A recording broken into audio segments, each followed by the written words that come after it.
It's time for Ryan's Roses. Here we go. If it's a public service, if there's an issue in your world, you can't sort it out, come to us and we'll try our best. Let's get to today's Ryan's Roses. Dear Ryan and Sissany, our neighbor across the street, listen to this. Our neighbor across the street used to be really friendly with me. She would even help me with the trash cans every week, but the past few weeks, she's purposely avoided me. She pulled up to her driveway the other day, and I was watering the front yard. I waved. She didn't wave back. Now, I don't understand that about human beings. I will be running, jogging, or walking past other people, and I will look them in the eye, and I'll say, good morning. And they actually will look at me and not respond. Yeah. How is that possible for two people? And it annoys me. It's getting bad. I held the door open for a bunch of people the other day. Not one person said thank you. And I'm not doing it for the thank you, but like. I actually am doing it for the thank you. You know what? And I make it clear. I make it very clear. And sometimes under my breath, I'll say, well, you're welcome. Yeah, it's crazy. And then it's like, I don't say it too loud because I don't want to get into like a street fight. But it really is annoying when you just, how can you not have the decency to say hello back? Or not even hello back, just like, what's up? Or hey, smile. Or just pop your head in the air, like nod your head. Yeah. Anyway, back to the road. So that's a separate, Mark, let's go off on that later. So anyway, she pulls up into her driveway, no wave back, right? Mm-hmm. She says, I'm tracing her change of attitude to when I went out of town with my kids. My husband stayed home. I'm thinking something happened between my husband and her while we were gone. That's it. She's not making eye contact because now she thinks that her husband's messing around with the neighbor. But that's the deal. They could have just gotten into a fight. Could have been a lot of things. Could have, would have, should have. Let's find out right now. Wendy, we now know everything. She's not engaging. And the question I have is, why would you just assume that your husband would go do something? Have you always worried about your husband? Because that's a pretty big leap. Well, maybe it's just like I've been listening to too much of, Ryan's Roses and stuff like that. And it's in your head. Yeah. I mean, it's a pretty big leap to think that she's not responding to your wave and you just think that your husband's going over there when you're away. I know. It just seems really odd to me because she was super, super friendly. And, I could be super paranoid. I could, 100%. But, we were good friends before, and now she's not acknowledging. It just seems like, why would that happen? Why would that suddenly happen when I was gone? We don't know. People's behavior sometimes we can't figure it out. I don't really need to do much more than say, hold on, because we're going to come back and call your husband and get into it, okay? Okay. That's next. We're about to make the call now for Wendy. If you just got here, the bottom line is, her neighbor is not now looking her in the eye, and she thinks it's because when Wendy, was out of town, her husband went over and cheated with the neighbor. Mm-hmm. Now, there's got to be something we don't know for you to make that kind of a leap, but let's find out what's going on. Wendy, how long have you been married? We've been married 12 years. Is this neighbor married? Yeah, she's married. She has kids. All right. So I need you to say, Ryan, you have my permission to call, and then your husband's name on Kiss FM. You have my permission to call on Kiss FM. And we're going to call him. As a matter of fact, Patty's going to offer him some roses. And what we want to do is find out who is top of mind, who he sends them to, and then what he puts on the card, okay? Mm-hmm. All right, that's very important. We need you so we can get the most information and mileage out of this. We need you to stay quiet until we tell him he's on the radio, all right? Okay. All right, Wendy, good luck. What's your neighbor's name? I'm curious. Oh, yeah. It's Jasmine. Got it. All right, here we go.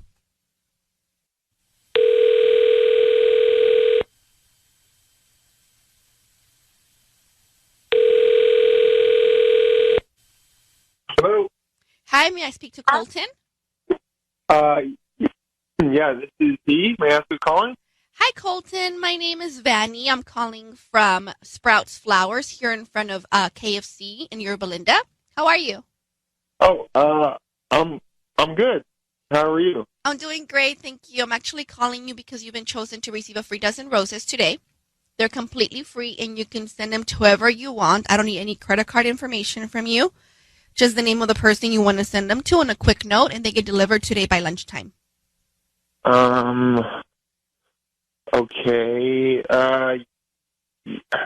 How did you find me? I didn't sign up for any newsletter or anything.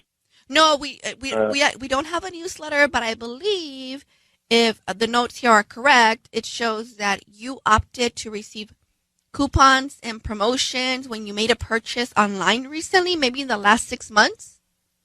Oh, yeah, I probably did that. Yeah, so they're completely free just because you made that purchase, and we want to go ahead and maybe send these roses to somebody that you care for. Okay. Yeah, all right. Yeah, I guess I want to send them to. Great. Let's start with the name. The name's Amy. Amy. And I have red or white flowers. Roses. I think, roses. yeah, let's do white. White. And what do you want to put on the note? Can you just write and again, and again, and again? Sorry, and again? Yeah. Colton, your voice is being broadcast on the radio. I need you to know that. We have your wife, Wendy, on the line, and you've just sent white roses to Amy saying, and again, and again, and again, and again. Can you explain that to us? Wait, is this a joke? It is not a joke. Can you tell us who is Amy? Amy is a friend of my wife. She's one of her friends. Well, Wendy, you're on the line. Does this make sense to you? No. Why would you be sending Amy flowers? What do you mean? What's going on? It's a joke between us. You know, it's again and again and again. It's like all the girls trips she takes you on. You know how we always joke about that? She's always taking you away from me with all the girls trips and stuff. That's why I'm sending it to her. Hold on. What? But why? What? What is he saying, Wendy? I don't understand.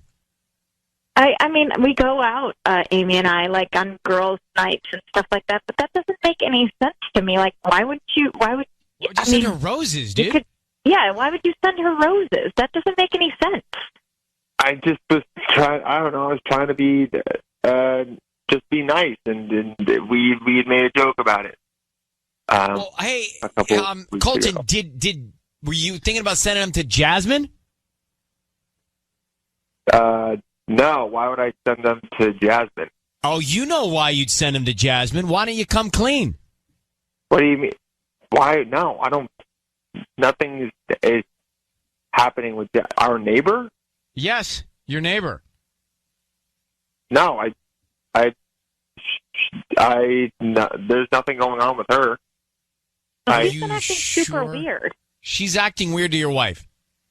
Yeah, she hasn't looked at me since I went away with the kids. Well, I have nothing to do with that. I have not even talked to her. She just This doesn't make sense to me. No, it doesn't to me at all. All right. Can we like not do this like on air right now? Can we? Well, we're not exactly searching for convenience for you here, Colton. Yeah. What is it you want to say? What is going on? I've been seeing Amy. Oh. What? Yeah. And this is your good friend, Wendy? Yeah. How long have you been friends with Amy? I've been friends with Amy for longer than we've been even married. Yeah, What the... Colton, I wanted to tell you a different way, but well, how considerate. You wanted to tell her. Now, Colton, you're romantically involved with her best friend. Yes, we've hung out a couple times, and can we just ask you what the hell is in your head? What are you thinking? I guess I wasn't thinking. Stuff. Things kind of happen, and you don't know what's going on. And like, but Colton, you just said you were going to tell your wife differently. What were you going to say when you were going to tell her? I was. I mean, we haven't been on the best of terms, and she's been busy, and I've been like, you know, like a couple times Amy has stopped by to say hi and check up on me because she knows that, I don't know, she obviously knows about our relationship. You tell her everything, and I don't know, she just, for whatever reason, it led to that, and I didn't want it to, but she was like she kind of there. Oh yeah, Right, she took right. advantage She took of you. advantage Yeah. of you. You were vulnerable. Mm-hmm. Colton, we have your wife just hearing that you're having an affair with her best friend. Like, do you understand what kind of damage that does for the people around you and your family? Yeah, I guess I just didn't think about all that. I'm sorry. What? I did. I was. Look, I never meant for this to go as far as this was. I was trying to figure out how to make this end because I knew it wasn't a good thing because of our family, and then it just. I don't know. I guess it's. If you were thinking about our family, why would you be sending her flowers? If you wanted to end this, why would you send her flowers today? I don't know what to say. All right, Colton, gonna hang up on you. Wendy, I don't know what to say. To be honest with you, to think that if this person Amy is so close to you, and then doing all this behind your back, That's what I can't get past. it's just gross. Yeah. So, all right, I don't know who do you seek first to get into this with. Hold on for 1 second, okay? Okay. Does she? I mean, do you go and storm into Amy's work or home right now? Absolutely. I mean, how about the friend? Okay, so that's what is it? Husband aside. Yeah. Like, husband aside, we've dealt with husbands who've done this. Yes. But how about the friend that puts on the face that pretends you're friends while seeing your husband behind your back? It's so disgusting to me. What is worse? Honestly, which one hurts the most? Knowing that your husband is cheating on you with your best friend, or knowing that your best friend is cheating on you with your husband and keeping a straight face being your friend? It's bizarre. This Ryan's Roses, I mean, I can break it down for you, and I'm just curious to know which is worse, because it's all both bad. Wendy and Colton are married, and he's cheating on his wife, Wendy, with her best friend, Amy. Okay? And they're carrying out this act. Both of them one playing the husband, one playing the best friend, both of which are seeing each other. Now, she thought it was her neighbor that her husband was messing around with. So she already doubted her husband. Yeah. She already didn't trust her husband. That's why I'm almost thinking, and maybe this is crazy, but in her mind, she thought her husband was cheating. So isn't it worse to find out that your best friend has done this to you? It's terrible. Like, she may have already come to terms that her husband was cheating with the neighbor, but I don't think she thought about the fact that her best friend was the one he was cheating with. No, but do you know what I hope she does moving forward is whatever she decides to do with her husband, she does the same with her friend. Like, if she decides to work through it with her husband, I hope she works through it with her friend too, and not cut out the friend and stay with the husband. Oh, I don't know if I feel the same about that. They're both conniving. They both lost their trust. They're both conniving. So I don't, in this moment, my knee jerk is to not work it out. But then you calculate family and kids. I'd be more forgiving of her working it out with her husband than I would the friend. I think the friend's out and never back in. Out. Never back in. True. Out. Patty, but so's the husband. Bye. Well, and it's not just these three people involved. It gets a little bit more complicated because then you have mutual friends who covered it up. That are going to end up finding out or covered it up, and then they're going to have to choose from choose between Wendy and Amy. It's bad. But what about friends who knew they covered it up that were accomplices? I mean, we don't know that. Maybe they don't know that. Yeah. Well, we don't know that, but they might. But we don't. But we could think that. All right. I'm just curious to see what people think about that. Like, what's worse, finding out about your husband or your best friend is the one? Chelsea, how are you? I'm well, thanks. How are you guys? We're good. So, which is worse, finding out that your husband is cheating and knowing that, or finding out that it's your best friend that he's cheating with? Who are you more upset with? I'm more upset with the best friend. Me too. I mean, men are animals and they act on instinct, but that tells me that the friend was clearly pursuing. The friend premeditated this killing. I think so. This was premeditated killing of the relationship, right? It was thought through. I think so, yeah. All right. Thank you, Chelsea. Appreciate your call. And thanks for listening to us. Let me go to Michelle. Michelle, you lost a friend this way? She kept trying to hit on your husband? I did. My best friend, actually. Right, but she's not a friend, so you didn't lose a friend. You lost an enemy. I did, actually. I lost a dumpster fire. Yeah, you did. You lost an informant. You lost an undercover spy. You lost a double agent. Right, which is what Amy is. Well, so I wouldn't even be concerned about losing that person. But in your situation, what happened? It was like this girl, she would come to my house, and whenever I got up to go to the kitchen to get another beer, she would cozy up next to my husband and start flirting with him. And she thought I didn't notice, and she also thought that my husband was into it, and he wasn't. And he told me everything. He reported back. He did, yeah. What is she thinking that he's not going to be loyal to you in that situation? I mean, that's intentionally trying, and her clearly not caring about your friendship at all. Not a bit. You did the right thing by cutting her out. Thanks for calling. Again, we had a lot of calls from people saying that they felt like it was worse to know that it was the best friend. Like, it would have been bad knowing it was their husband, but so much worse it being the best friend. Mm-hmm.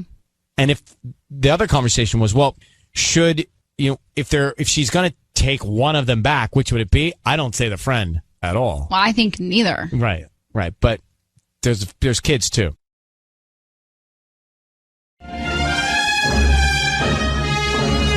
It's time for Ryan's Roses. As a public service, if something's going down in your relationship, you want us to try and help out, let us know about it via email. It's time for Ryan's Roses. It says, Dear Ryan and Sissany, my husband's been working a lot more than usual. He's a doctor, so he does work a lot, but we've been married for 8 years. I know his patterns and things have changed. I can tell you something is going on. I've been trying to figure this out. He's been really good at hiding and acting like nothing's changed. He keeps saying that he's just working more and taking on more patients.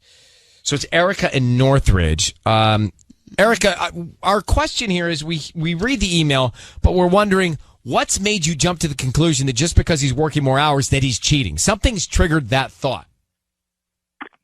Well, I mean, I feel like I can sense he's not telling me the truth, and that there's like little changes that like someone who like doesn't really would know him wouldn't notice. But I mean, we've been together for so long that it's like, he's a little bit more evasive. I feel like he's a little bit more secretive. Like, he's not completely secret, just a little bit more that, like, you wouldn't think anything of it if you didn't really know him very well.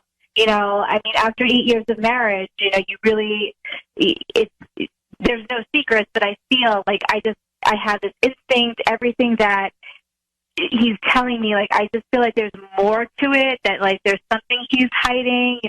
He's working longer hours. Well, he's someone he stays very composed. Like, I can feel he's a little bit off, just a little bit. Like, I think maybe he doesn't think I notice it, but and I'm just. And he's good at, he's obviously smart, so he's clever at covering it up. And instinct is everything. Absolutely. Okay, Erica, we are going to put you on hold. We are going to call him next at Kiss FM. Is the doctor cheating? Hang on. Erica's on the line in Northridge. She's been married for 8 years. She's married to a doctor. He's been covering something up, she thinks, working longer hours. She sees a pattern, and she thinks that he's cheating. Erica, I need you to say, Ryan, you have my permission to call, and then your husband's name on Kiss FM. Okay, Ryan, you have my permission to call my husband on Kiss FM. All right. We're going to do the call now. Be very quiet. Be very quiet until we tell him we're on the air together, okay? Okay. Here we go.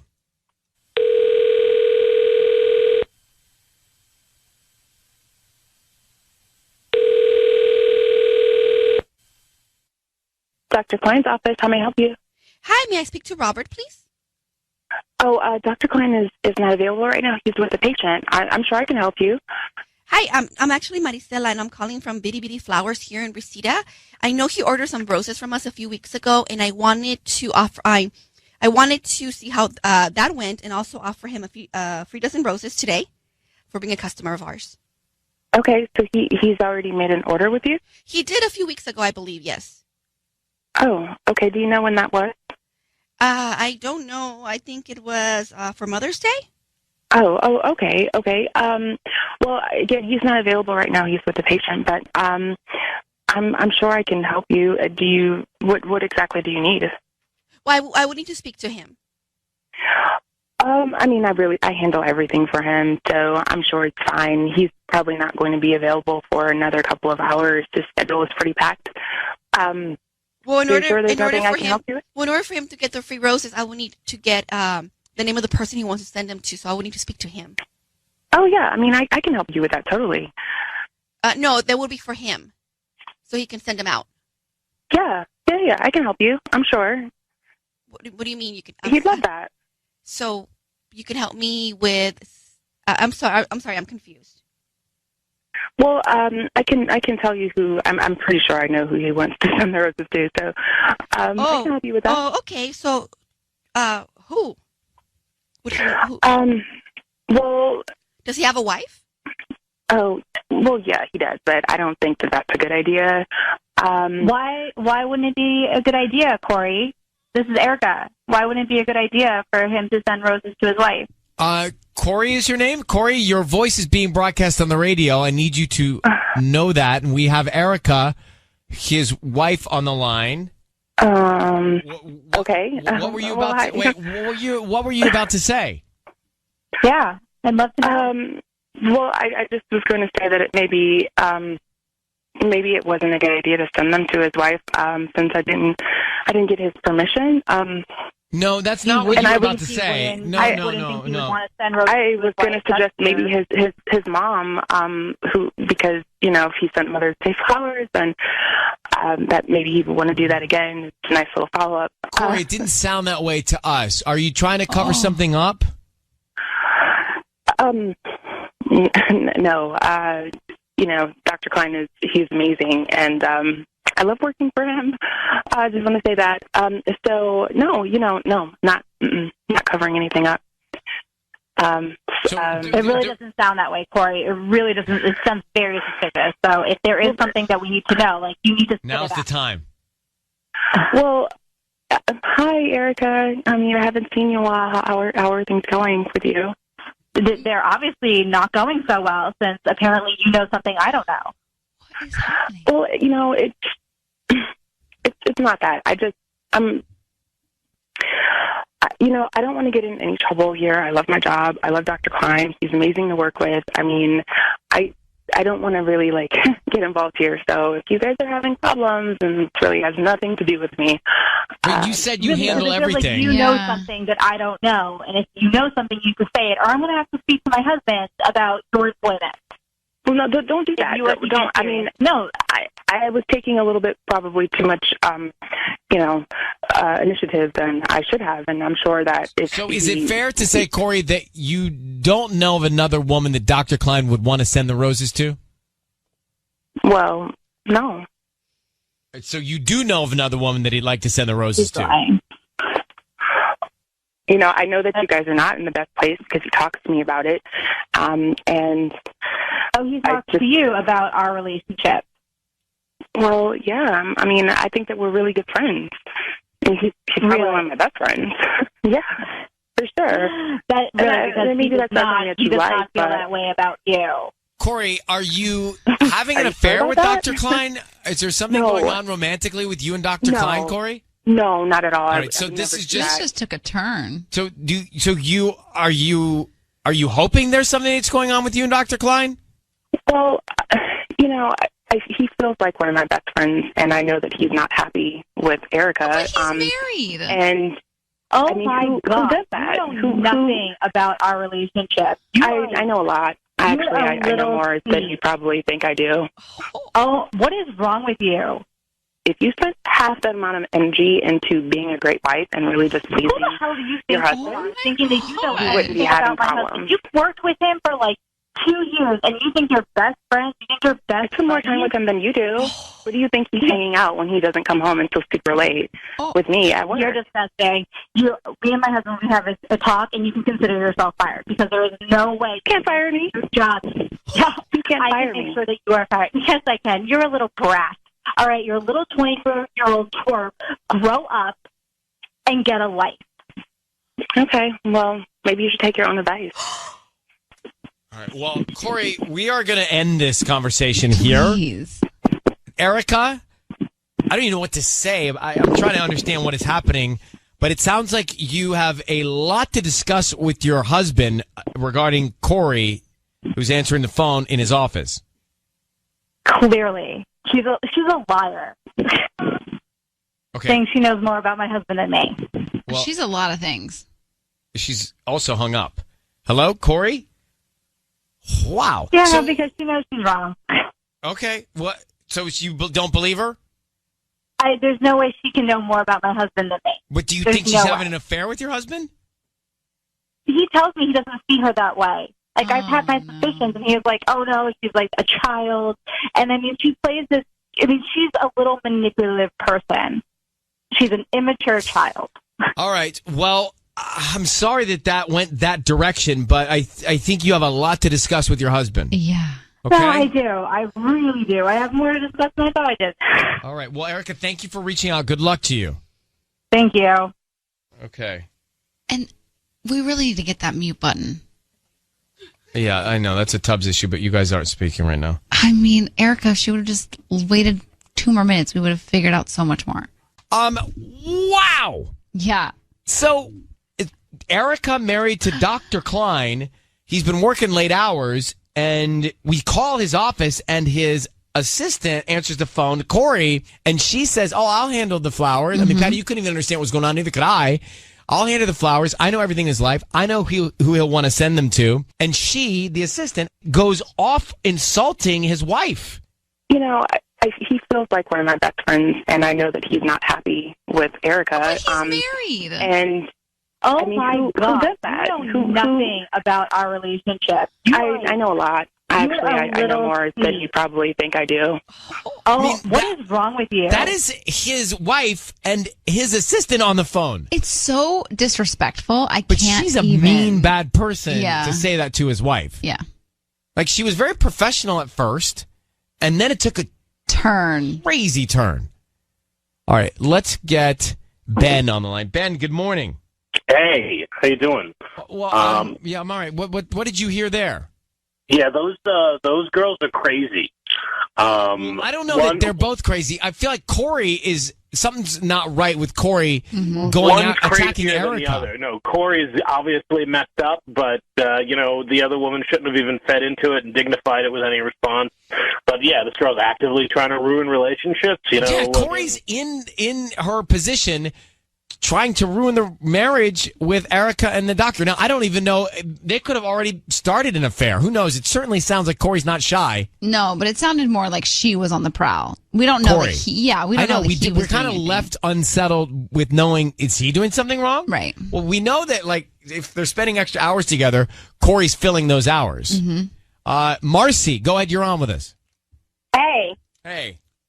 So, I mean, I think that especially in this climate, you have to be super, super careful. And that doctor is in a position of power, and he just has to be careful, and he has to make it crystal clear. If something is not going on, he needs to make it super, super clear, because obviously this assistant is living in some kind of fantasy world where there is something going on. But how about just forgetting the doctor and whether something's going on? How about her attacking his wife and insulting his wife? I thought that was really rude.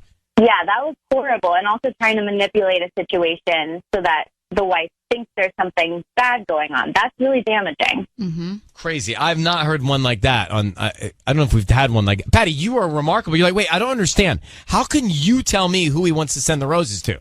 This girl, Corey, sounds like she's been giving a lot of power inside that office. That's so you true. think you think something is up? Yeah, it sounds like she's running things in there. Yeah, she had a lot of confidence Yeah. in making decisions for the doctor, didn't she? Yeah. And that says a lot, speaks volumes. Exactly. All right, thank you, Marcy. crazy town. Yeah, like if somebody called and said, I want to offer Ryan flowers to give or something, I would never be like, I know who he wants to send them to. I mean, the fact that she's not afraid of talking to her boss's wife the way Like she that, did, and not afraid that of just losing her shows job? that something's going on inside that that's a good nobody point. knows Like, about. She's been empowered, Yeah. and she's standing in those shoes. Exactly. Wow.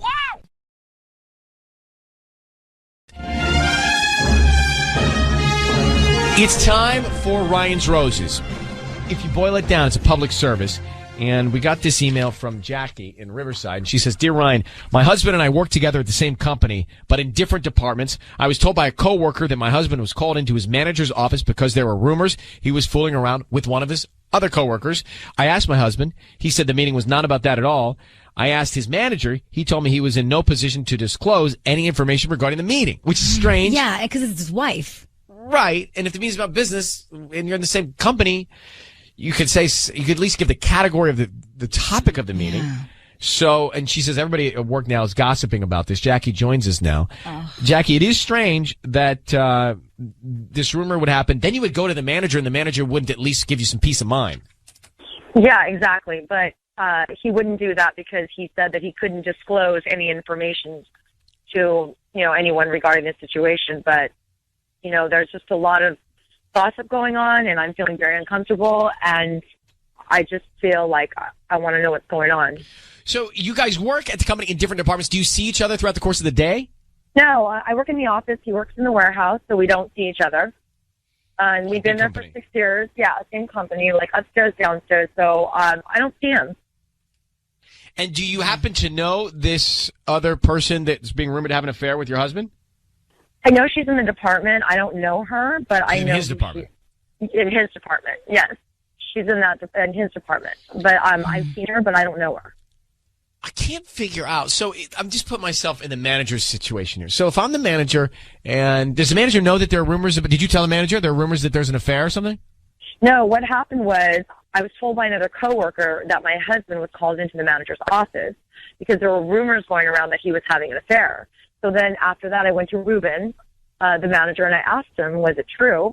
And he told me that he was in no position to disclose any information to me regarding the meeting. So you did mention the affair rumor, which is leading me to wonder why Ruben makes it worse. Right. By not giving you some peace of mind. He doesn't have to tell you what the meeting was about, but he can tell you it wasn't about that. Yeah. Well, that would have helped, right? But he didn't do that. So now that's my problem. I'm highly suspicious. Right. Yeah, I feel like he doesn't want to get involved. Take a breath. Jackie, I'm going to have Sisney offer him some roses, okay? And okay. What we're going to do is, you'll be able to hear everything. What we want to do is we're going to find out who he sends them to and what he writes on the card. You don't know the name of the person, so it'll be interesting to see what happens here. But we want to definitely find out as much as we can, okay? Wait, I do know the name of the person. Oh, you do? Office. Yes, I do. Her name is Erica. Oh, okay. Well, that's interesting to know. So we'll note that. And I need you to say, Ryan, you have my permission to call, and then whatever his name is on Kiss FM. Ryan, you have my permission to call my husband on Kiss FM. Okay, all right. Here we go. Good luck. Thank you.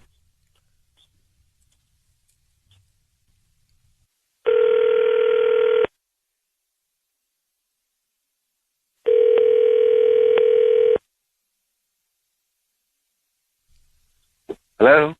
Hi, may I speak to Carlos? Yes? Hi, Carlos. My name is Marcy. I'm calling from the Blooming Florist. We're a new flower shop here in Riverside. How are you doing this morning? I'm doing good. Hi. Well, the reason why I'm calling is because you've been selected to receive a free dozen roses today. You can send them to anybody that you'd like. We don't need any billing information from you. We're just trying to promote our new business here in Riverside. Is that something you'd be interested in? No, not really. Well, they're absolutely free, honestly. You just have to, send them to somebody. Maybe, if you like them, refer us to your friends and family. We don't need any billing information from you. I don't know. I mean, what's the catch? It sounds too good to be true. No, there's no catch. We're just pulling people at random every day, and you've been selected today. And all that we ask is if you guys like the flowers, you can refer us to friends and family, maybe for Mother's Day. I can send it to whoever I want?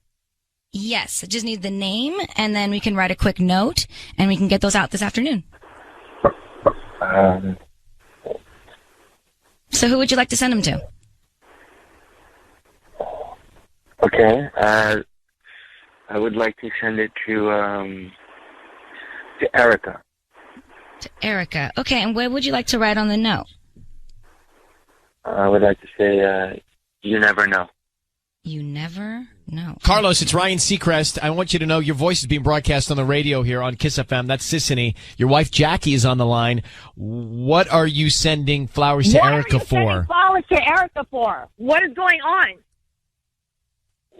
Are you fooling around? No, I'm not fooling around, babe. Why are you lying to me? Why would you be sending Erica flowers? Why? Jackie, I'm not sending her flowers because I'm fooling around. You are a liar. What's going on? Anything you're saying. Why would you send another woman flowers? I'm your wife. Why do you say you never know on the card, Carlos?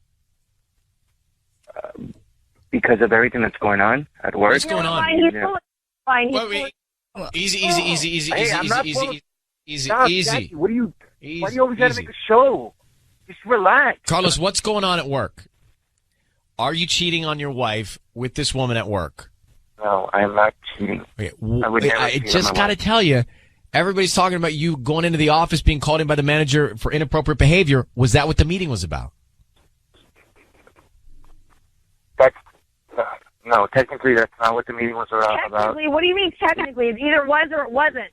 It wasn't, okay? He just wanted to call me in and he wanted to talk to me about Why are you the other stuttering? employees. You're stuttering. I'm You're not stuttering. You're lying. Okay, I'm just like I'm caught off guard. Ryan, he's just lying. Okay, but hold on, Jackie. Let him speak for a second. Carlos, why did he call you in to talk about what?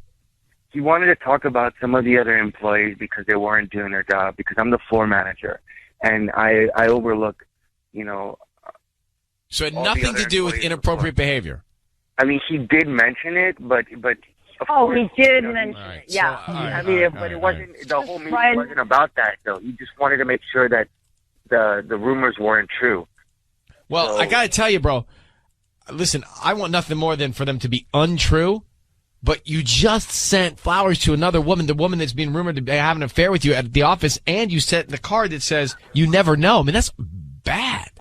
Yeah, you're right. It does look bad. It looks really bad. You're right. I should have wrote something else, or I should have just sent flowers to my wife. Or you should not be cheating on your wife. I'm not. Yeah, how about that wife? one? Yeah, exactly. How about that one? All right, guys, we're going to let you go sort it out. Carlos, I think you need to get in front of your wife as soon as possible, okay? You guys work with the same company. Figure out how to get in the same room as soon as you can, okay? Jackie, good luck. Thanks, Ryan. All right. Bye, guys. So, well, I wanted to like the guy. So, for some reason, I wanted to like him. You always want to like the guys. Well, you can't fault me for that.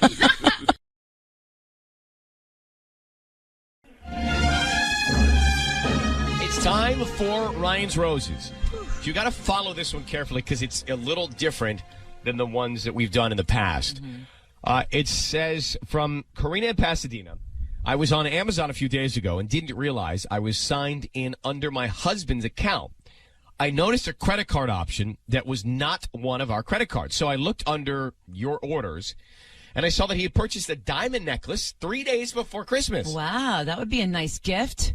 She says, Ryan, I never got a diamond necklace for Christmas, but there was a name, shipping address, and contact number for the recipient. So here's what I want to do. So let me just grab her. She wants to do this a little differently. Karina, thanks for holding on. We just started to read your email here. You say, here's what I want to do. Can we send the roses to her? Maybe call her and say, we have flowers we're trying to deliver for you from Victor. Would these be for you? Is this the address? Just want to confirm that that is correct. So what you're saying is we're going to try and find out if she says, oh, yes, they would be for me from Victor. That would make sense. That link, right? Yeah. Yeah, that's what I would like to do. Why do you want to do it this way? Because after I saw that credit card and with a diamond necklace, I am so heartbroken. Like, I want to know what's going on. Like, Were there any other signs? Were there any other signs at all? I mean, he's been talking to me about money all this time, about being cautious about money, that like he's been telling me to not shop a lot online.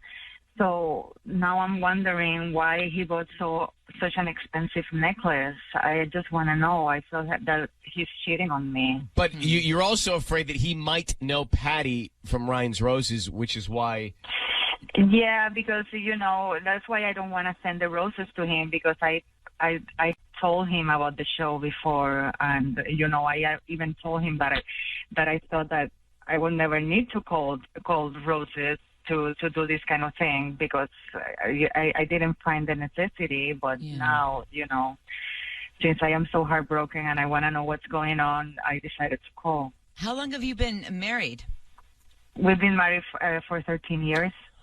Wow. And do you have kids? Yeah, we have 3 kids, 12, 10, and 8. All right. It's time to make the phone call for Ryan's Roses. So Nelson is here in the studio.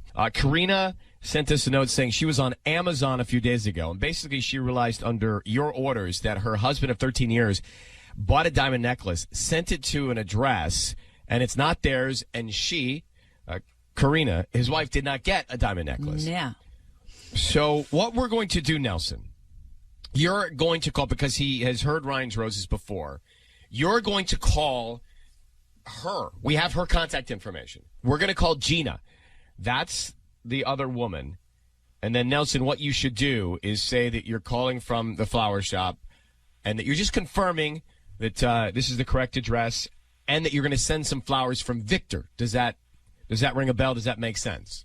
Yes. Okay, let's do it. Right? Yeah. Well, Nelson, look, he's ready to step in. Nelson. I think Patty should look out for her gig. There was no hesitation or anything at like all. That. All right, we're going to call Gina, and Nelson is going to try and find out if it makes any sense that roses would be coming from your husband named Victor. Victor, yes.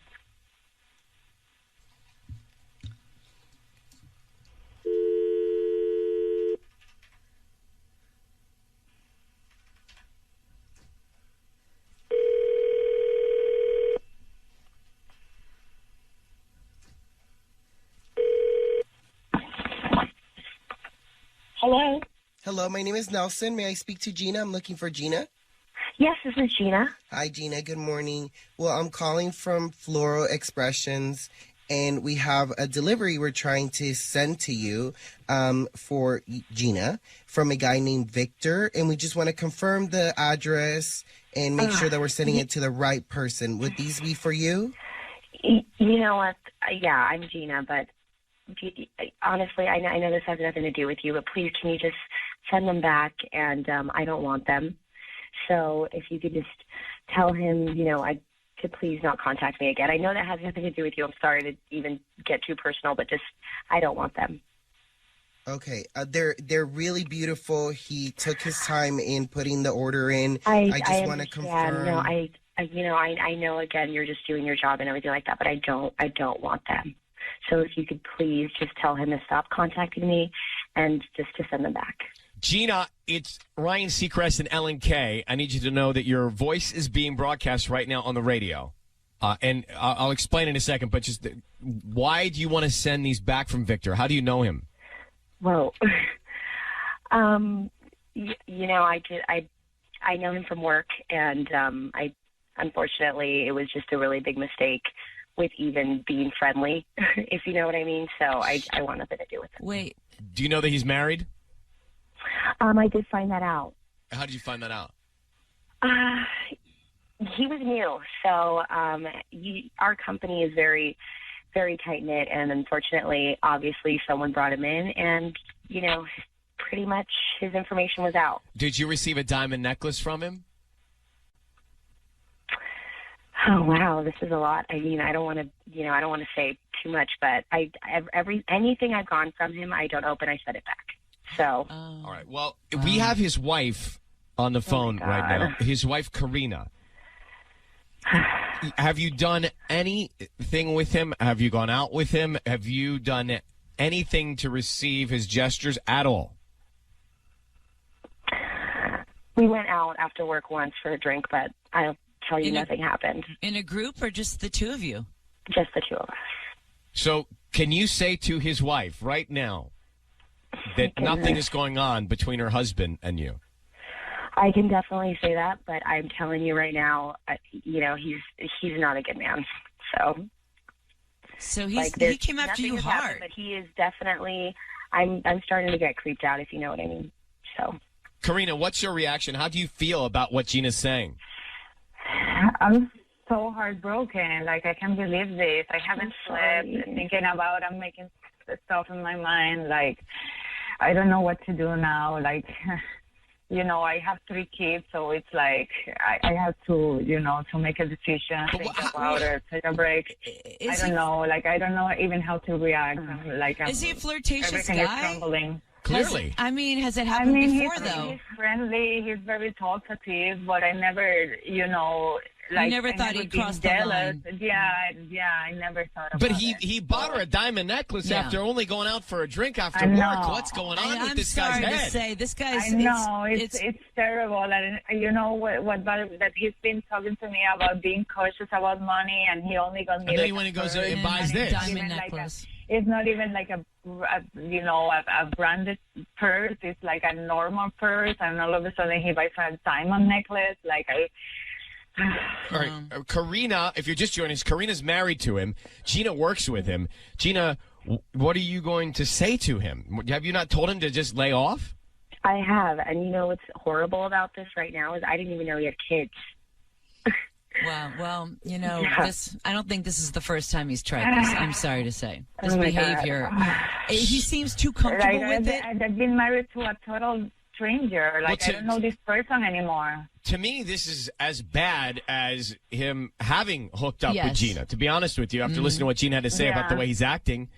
All right, Gina, we're gonna let you go. Thanks, guys. Sorry, I'm sorry. I wish you the best. It's time for Ryan's Roses. Here we go. If it's a public service, if there's an issue in your world, you can't sort it out, come to us and we'll try our best. Dear Ryan and Sisney, my fiance has been distant lately. That sucks. Oh, yeah. It's like you get engaged, you expect to ramp things up. Yeah, it's like the happy times. It should be getting better and better. Mm-hmm. The excitement. I feel like he's preoccupied. He's been so busy. I can't figure out what he's busy doing. It's not just work. We only see each other half the time we used to. All this is weird. When we make plans, he's not there. He gets super defensive when we try to talk about things. The Maggie defensive in thing Norwalk. is bad. Now, one likely scenario could be he's just nervous. Oh, I was about thinking the wedding. the opposite.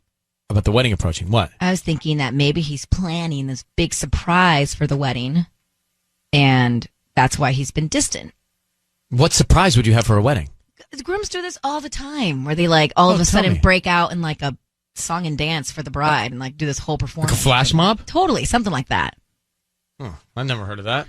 No, really? No. Check it out on YouTube. A lot of videos. All right, I'll be doing that tonight. Hey, Maggie. Hi. Hey, thanks for coming on with us.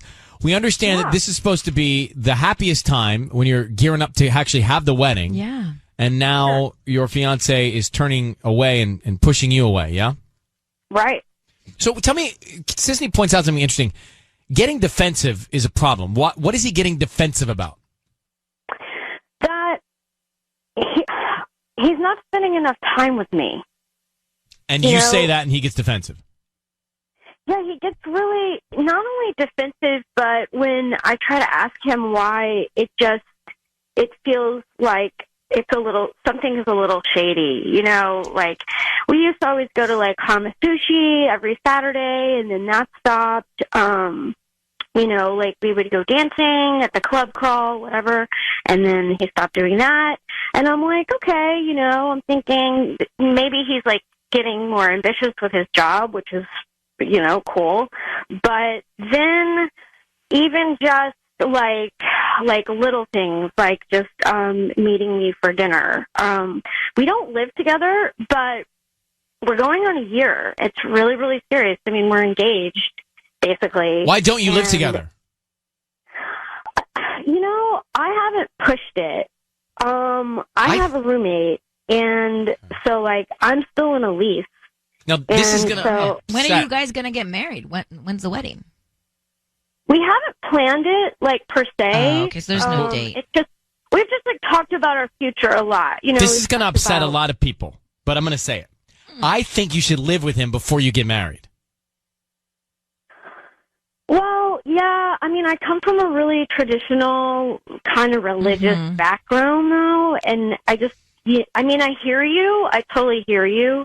It's not for everybody. I didn't live with Michael before we got married. I just think that it's hard to tell what someone's truly like until you live with them under the same roof. But you'll get that vibe when they spend the night. And Yeah. No, not the same. Not the same. Yeah, I mean, he spent the night before. And I you know, hope so. like we've taken trips together. You know, weekend trips. Nothing more than like a few days. But I mean, All I right. feel like I have a really good sense of him. Okay. Which Listen. is why it's like, I don't know. It's just he's just distant lately. Well, hold on. I'm going to put you on. We're going to come back. We're going to call him and see what we can find out. Okay. Okay. It doesn't sound like she knows him that well. I mean, she spent a couple of trips with him, and they're engaged. Well, it's short, and like, you know, they've only been dating for almost a year, she said, and now they're engaged. So it's a quick engagement. They need to move in together. They don't need to do anything. do. Some people work at different paces. Well, clearly her pace isn't working. We don't know that yet. Well, that's fair. All right, let's come back. We got Maggie on the line. She apparently is engaged to this guy she doesn't see ever, and he's been acting more and more distant.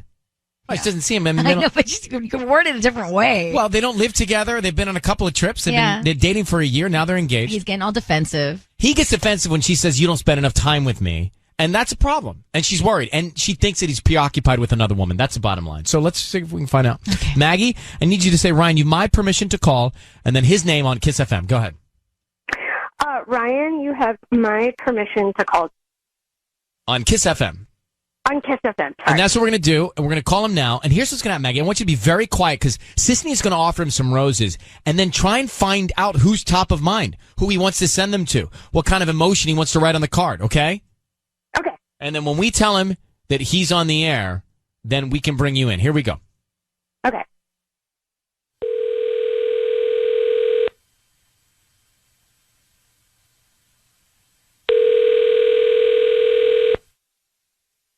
Hello?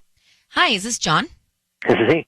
Hi, John. My name is Vivian. I'm calling from V's Flowers in Norwalk. How you doing? I'm okay. How are you? I'm good. Thank you for asking. So we're on Imperial near the Civic Center. Do you know where that is? Yeah, sure. So I'm calling because we're offering local residents a chance to send free roses to anybody that they'd like in order to promote our business. They're absolutely free. I don't need credit card info, billing info, anything like that from you. It's just a dozen red roses that you can send to anybody that you'd like. Is that something you'd be interested in? You'll deliver them? Yeah, we'll deliver them today, probably around lunchtime, if that works for you. I just need the name of the person you want to send them to. Yes, send them to my wife, Elena. Elena. Okay, your wife. What would you like to put on the note? Just say I've been enjoying spending more time with you. I've been enjoying spending more time with you. Love, John. John, it's Ryan Seacrest. Your voice is being broadcast on the radio. I have your fiance Maggie on the line. Do you have a fiance named Maggie? No. Hi. John, who's this woman? Hi. Maggie. John. Hi, Maggie. Maggie is a woman that I date. Who's Elena? I'm sorry. What is this? Your voice is being broadcast on the radio. That is important for you to know. But Maggie tells us that you're engaged. Is that true or false, John? That I was engaged to Maggie? That you're engaged to Maggie? No, I'm married. I'm in an open relationship. Maggie. What? Hold on. Maggie, are you not telling us the truth? We have been together for almost a year. I mean, we're not officially engaged yet, but we've talked about our future multiple times. I had no idea he was married to another person. No. I told you that. Our first date. I told you I was married. I'm in an open relationship.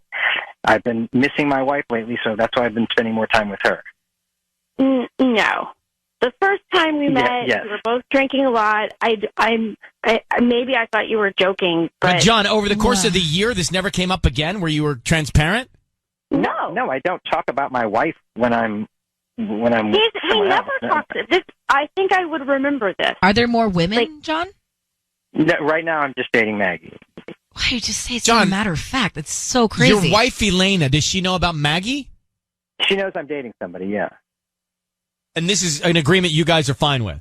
Yes, she's absolutely fine with it. So why be married? Why not just be single? Well, I love my wife very much. She's the most important relationship to me. But, we've decided that we can see other people as well, as long as it doesn't interfere with our relationship, which... He never talks about this. He never talks about this. No, I don't talk about that with you, Maggie. Well, John, so what is your intention? What is your intention with Maggie? It's fun. I had fun hanging out with Maggie. But I did tell Maggie. I was very clear that I was married. There was no deception on my end. We've talked about our life together in the future and like where we would possibly live. And I mean, we did not talk about ever living together. I'm not leaving my wife to live with you, Maggie. Oh my goodness, Maggie, you got to just get out. Well, Maggie, this is very clear and cut and dried. You need to move on. I agree. Yeah, 100%. I'm in shock. And yeah, John, I'm like not breathing Johnny, right now. So, John, Maggie is going to move on. That's fine. I think that's a good idea. Jeez. Oh, my goodness. All right, Maggie, John, we're going to let you both go. Thank you very much for talking to us. Good luck, Maggie. Okay? Thank you. All right, bye-bye. Patty's jaw is, like, on the floor. I am shocked. But he doesn't think he's doing anything wrong. And he might not be. Yeah, he might not be. Well, all right, let's come back. I got to take off my sweatshirt for this one. At least roll up my sleeves. Okay. We just did a Ryan's Roses. Now, the quick was, she said engaged to John. Yeah. And that John's become distant. Now, they don't live together. And we went through all that. And she said, well, they've traveled together. They've spent the night together. And they've been together for a year. Well, we get John on the line. John sends the flowers to his wife. Elena. I've been enjoying spending more time with you. Love, John. So we get John on the phone. We say, John, what's going on? We have your fiancé on the line. He says, I don't have a fiancé. Well, who's Maggie? Well, I've been dating Maggie. Well, who's Elena? That's my wife. Well, what's going on? I'm in an open relationship. Very matter of fact. He said he told Maggie that he had a wife at the beginning. Yeah. And he seemed to think that no rules have been broken because his wife knows he has a girlfriend. Yeah. So if that's the case, and he and his wife have that agreement, then he really didn't break any rules. Except for the fact that he led Maggie on this whole time. That's true. Maggie she kept saying, wait, we talked about our future together. Right. Tiffany, go ahead. Hi. Hi. Honestly, I think Maggie is a little delusional, but I feel really bad for her. Yeah, she got in with the wrong guy, and she clearly didn't understand what was going on. Yeah.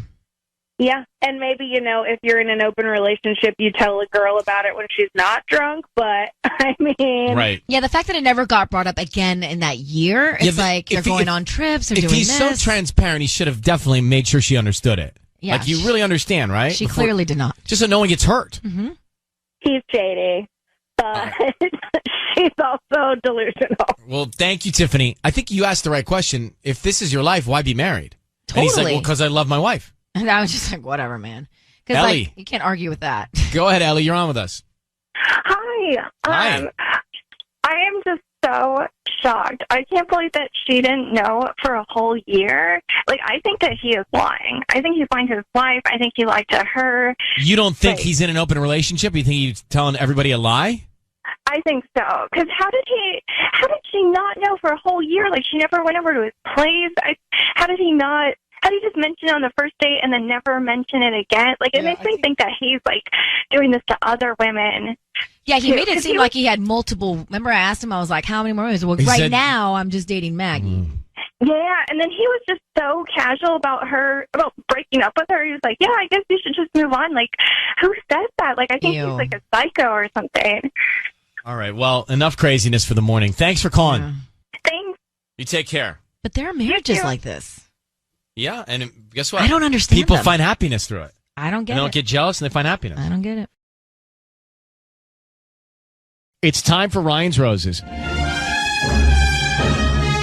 Here we go. If it's a public service, if there's an issue in your world, you can't sort it out, come to us, and we'll try our best. Dear Ryan and Sissany, I opened up Gmail, and I was on my fiance's account. He had an email from K Jewelers. We're getting married in October, so I was definitely curious, and I shouldn't have looked, but I did. It was the details and receipt of an engagement ring. I had already gotten my engagement ring. This one was more expensive than mine, but he got me the exact same ring that I wanted. I don't need an upgrade, but what is he doing? Who is he buying an engagement ring for? I'm thinking a lot of things I need to know. So one of the alibis could be that he was going to upgrade her ring, but she's saying, no, I didn't want an upgrade. So I don't know what else, like, what other reason would you be buying another ring? Teresa, do you think he wanted to give you a better ring? Is that possible? I don't know. I thought so, but like, I really like the one I have. It was the one I really wanted, so it doesn't make sense. So just out of nowhere. But play this out with me. So you're thinking he's proposing to another woman? He's going to engage both of you, or he's going to leave you for someone else? I don't know. Maybe it's not even an engagement ring. Maybe it's like a promise ring. I don't know. I'm being paranoid, but it just, I don't know. Any jeweler receipt freaks me out. It could be a surprise for you. It could be a surprise for you. It's got to be a surprise for you. Are you sure, like, was it detailed as far as it was like an actual engagement ring, or could it be your guys' bands? No, it can't be our bands either, because we have those already picked out and ready to go and purchased. Maybe he purchased this for a friend, like whatever person maybe had bad credit and he couldn't buy a ring for his wife. So he's like, okay, I'll get the ring, you pay me cash. Do you think that could be an option? I didn't think of that, but let's just stop trying to figure it out and call next, okay? We're going to get him on the phone. Hang on one second. We got Teresa on the line, and she saw a receipt from K Jewelers of another ring. She's already got the engagement ring she wanted.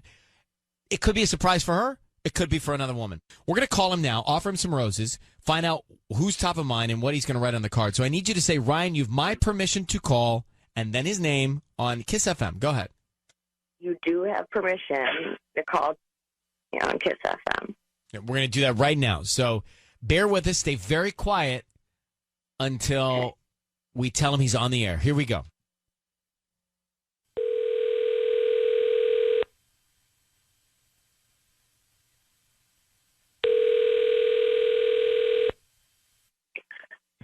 Hello.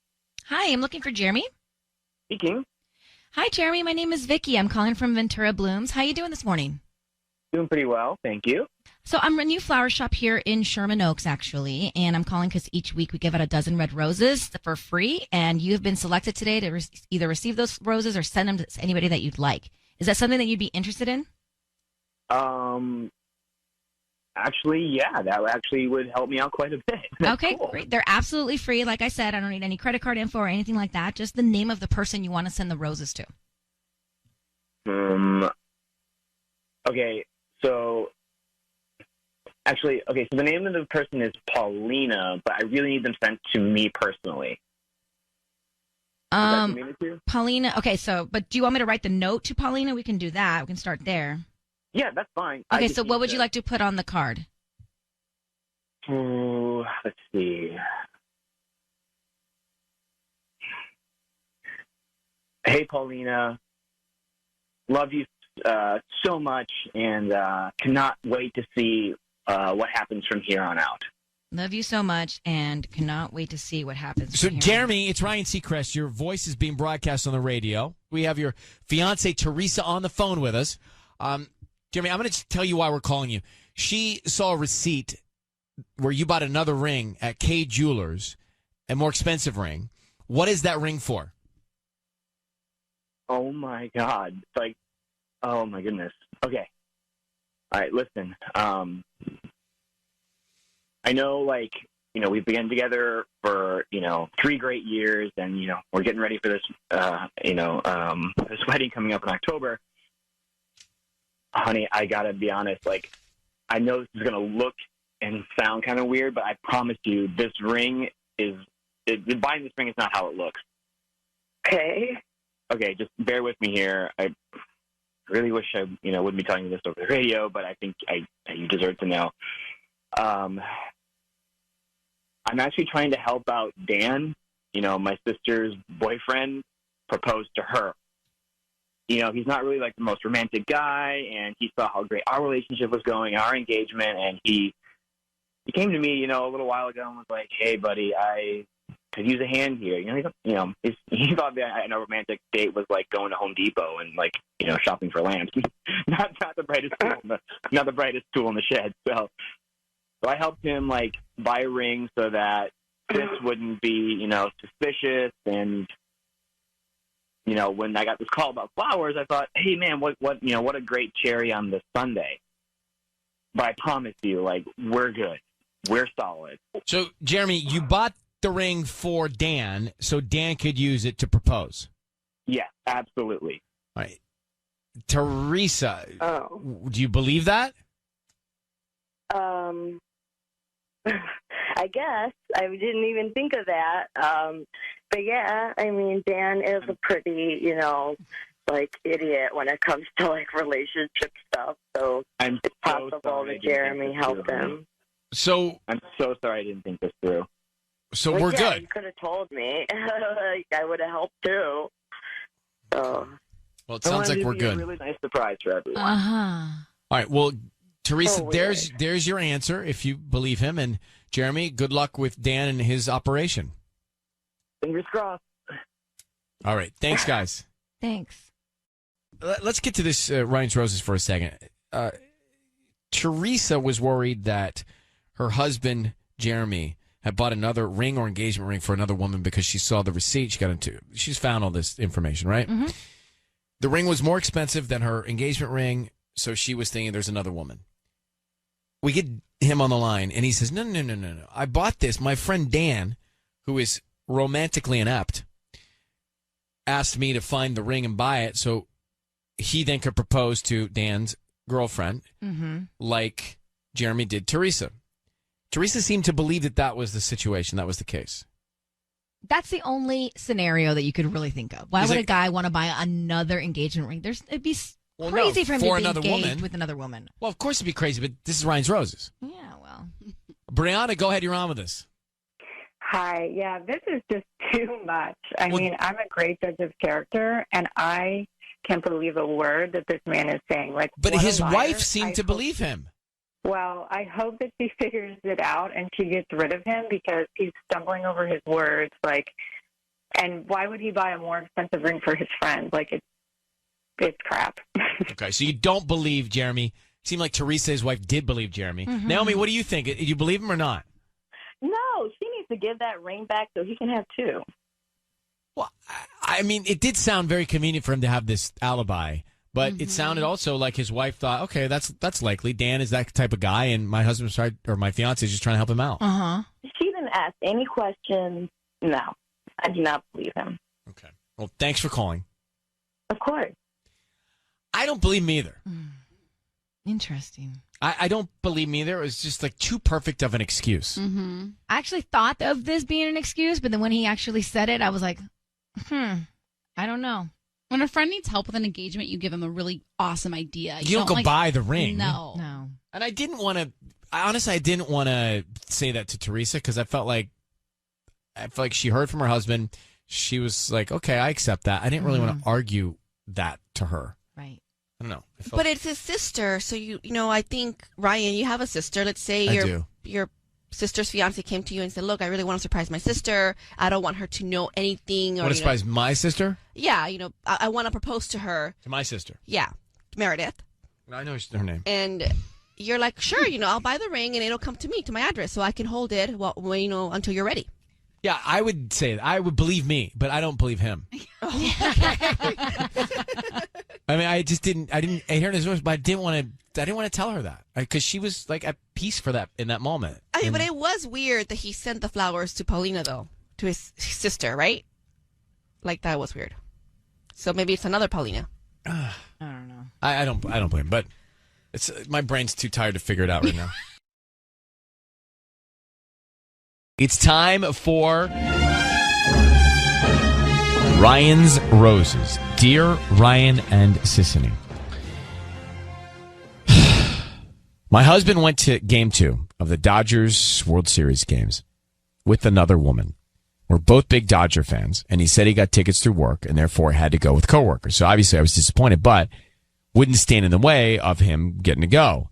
But the more I learn and piece things together, the more I realize it wasn't a group from work. It was him and another woman. Not sure if she's from the office or not. So, Janet, thanks for coming on. Hi. Hi. How'd you figure this out? Well, first, I'm friends with most of his coworkers. I mean, I know everybody. And if he was going to the Dodgers game, why weren't there any pictures on Facebook? I mean, it's the World Series. You know those guys are going to be posting pictures of themselves at the game, number one. Number two, I was doing the laundry, and in his pocket of his work pants was a receipt for 1 beer, 1 glass of wine, and 2 Dodger dogs. And that doesn't make any sense because if he was going with his coworkers, there'd be like a dozen drinks on that. He's the guy, my husband, that'll buy the first round. You know, he likes to make people happy. Why was there a glass of wine? Like, these aren't the kind of guys that drink wine, his coworkers, number one. Number two, why was there 1 wine, 1 beer, and 2 Dodger dogs? No, but how do you know he was with a woman? I mean, what guy drinks wine at the Dodgers? Ryan probably would. But do you know if his boss is female? Or no. Could it be a female coworker? Listen, it's weird. It's a mostly male-dominated office. There are females, but why wouldn't there be 12 drinks or 15 drinks? Right. Okay. I mean, even that would be weird. Here's what we're doing. Let's just find out. Janet, hang on one sec. We'll call your husband. All right. Janet's on the phone. Dodgers, game 2. She and her husband are big Dodger fans. He said he gets to go with some people from work. She thinks, no, I don't think so. I think he was with another woman at the Dodger game. That's a bold move. Right. To take another woman to the Dodger game. At the World Series, that is way on the radar. That's a moment that you share with someone that you care about. And if you're hiding something, you're not going to the World Series game to hide. So I don't know. But I hear it in your voice. Janet is in Pasadena. We are going to call him and offer him some roses. We need you to say, Ryan, you have my permission to call, and then whatever his name is on Kiss FM. Ryan, you have my permission to call on Kiss FM. Okay, Sisney's going to offer him some roses. Stay very quiet. We want to find out who he sends them to and what he writes on the card as well, okay? Okay. Good luck. Here we go.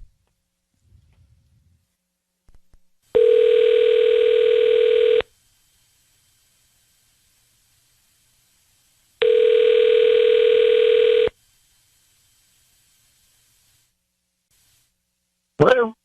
Hi, can I speak to Rick? This is Rick. Hi, Rick. I'm calling from Pasadena Blooms. My name is Sherry. We're a brand new flower shop here on Colorado. How you doing? I'm good. How are you? I'm good. Thanks for asking. So we're giving away a dozen red roses today, and basically they're absolutely free. And how this works is that you get to send them to anybody that you'd like. So you just give us the name of anybody, and they can get them by lunchtime today. We're just trying to promote our delivery service. Oh, wow. That's great. Yeah, I would definitely like to take advantage of that. Okay. What do we do? So we can pick the card. I have a bunch of different cards that you can choose from. Birthday, anniversary, love, thinking of you. Do love. Love is great. Love. Okay. Yeah. And then who would you like to send these to? I'm going to send them to Janet. And can I write a note? Of course. To... Baby, you are the best wife in the world, and is this too much? No. Hey, baby, you are the best wife in the world. Okay. And I am the luckiest guy. And I am the luckiest guy. Oh, that's so cute. Then love, Rick. Love, Rick. Hey, Rick, it's Ryan Seacrest and Sissany. Your voice is being broadcast on the radio, and we've got your wife Janet on the line who asked us to call you. How are you, Rick? Hi, I'm fine. Why? So we're on the air because she was concerned that you may be sneaking behind her back, and she wasn't sure you were truthful about going to the Dodger game with coworkers and thought maybe something else was going on. Is that accurate, Janet? Yeah. So, hi. Janet, why don't you ask him what you're wondering? I want to know if you took another woman to the Dodgers game. Oh, my God. Baby, I don't know what to tell you. I feel so bad. Look, I'm not cheating on you. I didn't take a woman to the Dodgers game, but I wasn't totally truthful either. It was. I told you it was everybody from the office. It wasn't everybody from the office. It was. There's this woman in my office. Her name is Sasha Hernandez, and she had 2 tickets, and her boyfriend. She has a boyfriend. He wasn't in town, and she knows that everybody knows that I'm crazy about the Dodgers, and she knows. And she asked me if I wanted to go. So I told the kid, I don't know. I should have told you that it was going. I guess I just don't understand. Like, it feels like a date. It feels like, what did you talk about together at the Dodgers game? Like what did you do during victory? Did you high five? Did you hug? Like, did you kiss? Like, what? No. Come on. It wasn't. Listen, this was not a date. This is that date for. No, she bought the tickets. Rick, I am on Janet's side here. If you're going to go to this game, then you got to be transparent with your wife. And to go with another guy's girl who's out of town, I don't like the way that feels anyway. Mm-hmm. You know what? You're right. You're right. You are right. And I feel awful about it. And honestly, it's the world. But why did, Rick, why did you feel you had to lie? Janet's a huge fan. I don't know. I felt bad. I felt bad that, like, and then, like, you're right. Janet, you want to respond? Yeah, I sort of feel worse and bad. Like, if you had just told me the truth from the beginning, I probably wouldn't feel so weird about this. Like, it feels like you were hiding it because maybe there was more interest in than just what it was. Definitely, there definitely isn't. There definitely wasn't. It's not like that. I promise you. Okay. But I know what you mean, and I definitely. But Rick, this is a bad move in your marriage. Okay, it's a bad move in your marriage, and I think it was a selfish move in your marriage, and so Janet, we're gonna leave you to get to the bottom of it. There may be more to this. I'm not sure, but thank you for reaching out. Okay. Thanks. Okay. Bye. I know, Patty. You think it's fine that he was with another. Well, yeah, you were trying to. I know, because she's Patty... trying to do the same thing. Yeah. Let's hold. Let's come back. It's time for Ryan's Roses. This is a public service. If you are having a tough time in your relationship, can't figure out what's going on, send us the story via email, and we'll try and get to the bottom of it with you. Emily's on the line. Emily, hello. Hi, how are you? Okay, so we're going to read your email here. It says, my husband got a call as we were going to bed last week, around 11 o'clock p.m. He left the room to take it, and when he came back, he looked as if he had just seen a ghost. He didn't sleep well that night, I could tell, but he said it was just work stuff. The next morning, he tells me he has to go to San Diego for at least a week for a conference because someone had canceled. That seemed weird to me, so I called the hotel after he left. He does have a reservation there, but they said they were not aware of any conference with my husband's company, his job, or anything. He's still there, and my little boy tried to FaceTime him last night before going to bed, and he didn't accept it. I want to know what's going on. I don't know of any conferences that last a week. Yeah, that's right. It's usually 3-4 days, right? Yeah, they're not an entire week for the most part, unless you've got to go in and set up and then host the conference and then break down. So, Emily, there seems to be something that is strange about this. Yeah. Is this the first time you've had this feeling? Well, I love my husband, and he just makes me, I don't want to doubt him. I trust him. I want to believe in him. I've been cheated in the past, so he already knows that. He knows my history. I don't want to say divorce with my husband, but the only way I thought, what best way to do this? So I just hope he's not. I just want to get this over with and make sure that you're coming to me. Any other but signs? I'm really nervous. Any discussions with him about this? No, I called him yesterday with my son. He didn't pick up. He texted me saying, sorry, I was really tired from the conference. We're still here. We're really busy. And I said, okay, well, he wants to talk to you. We'll call you when he's out of school. So hopefully he picks up this time. Okay. So, Emily, what we're going to do is bring in Patty And Patty is going to offer roses to your husband, right? Mhm. What we want to do is we want to find out who he sends them to. Who is the person that he first thinks of? And then what does he write on the card? Okay. I need you to say, Ryan, you have my permission to call, and then whatever your husband's name is on Kiss FM. Hi, Brian. You have my permission to call at Kiss FM. Okay.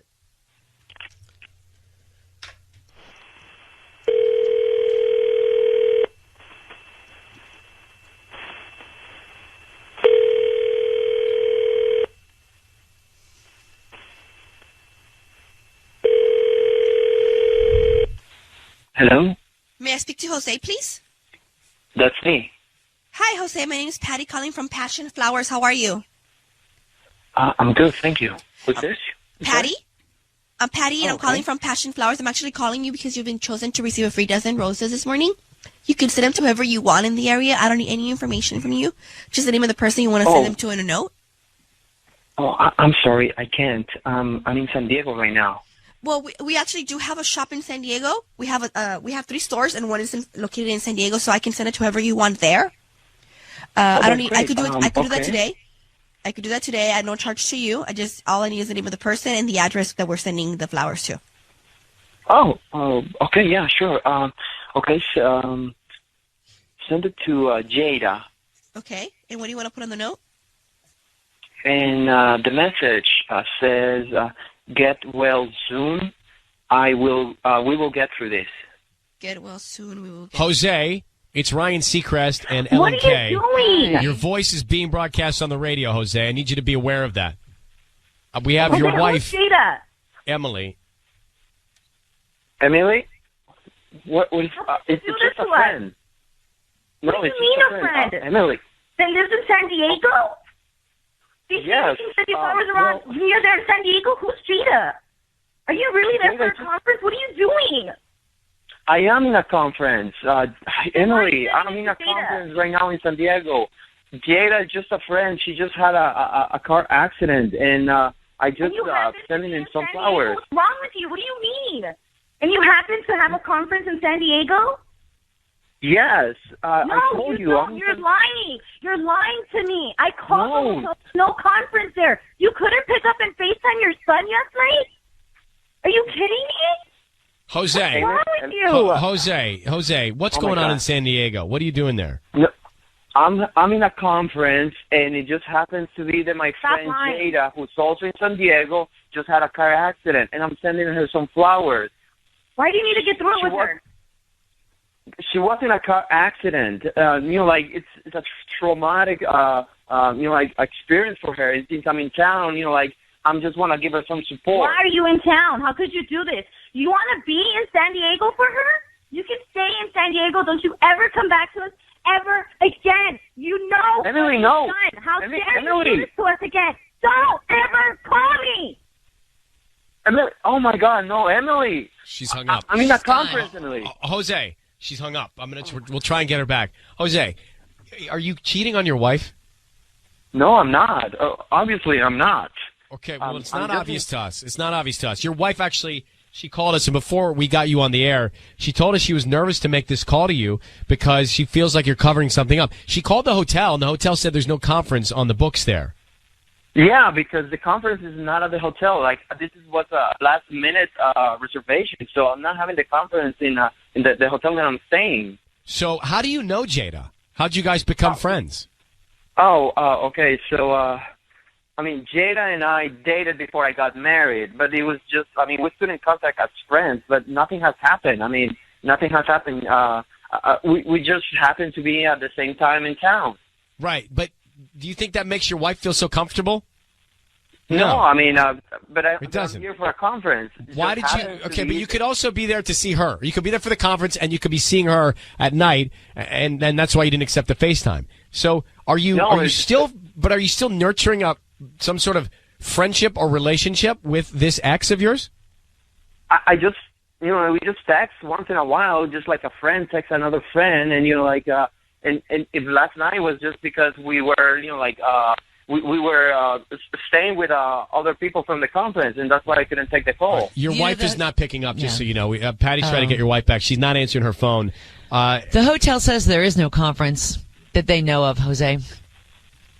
Because that's not the hotel where the conference is. I'm staying in a different hotel because it was a last-minute reservation. Jose, I hope you're being honest. I am being honest. Nothing has happened yet. Nothing has happened with Jada. Nothing has happened. Nothing has happened. Do you want something to happen? No. I mean, are you in love with Jada? Car accident. No. Are you in love with Emily? No. I mean, yes. We hope Jada is okay from that accident. And why don't you hang up with us and get your wife? I will do so right now. Goodbye, Jose. Bye.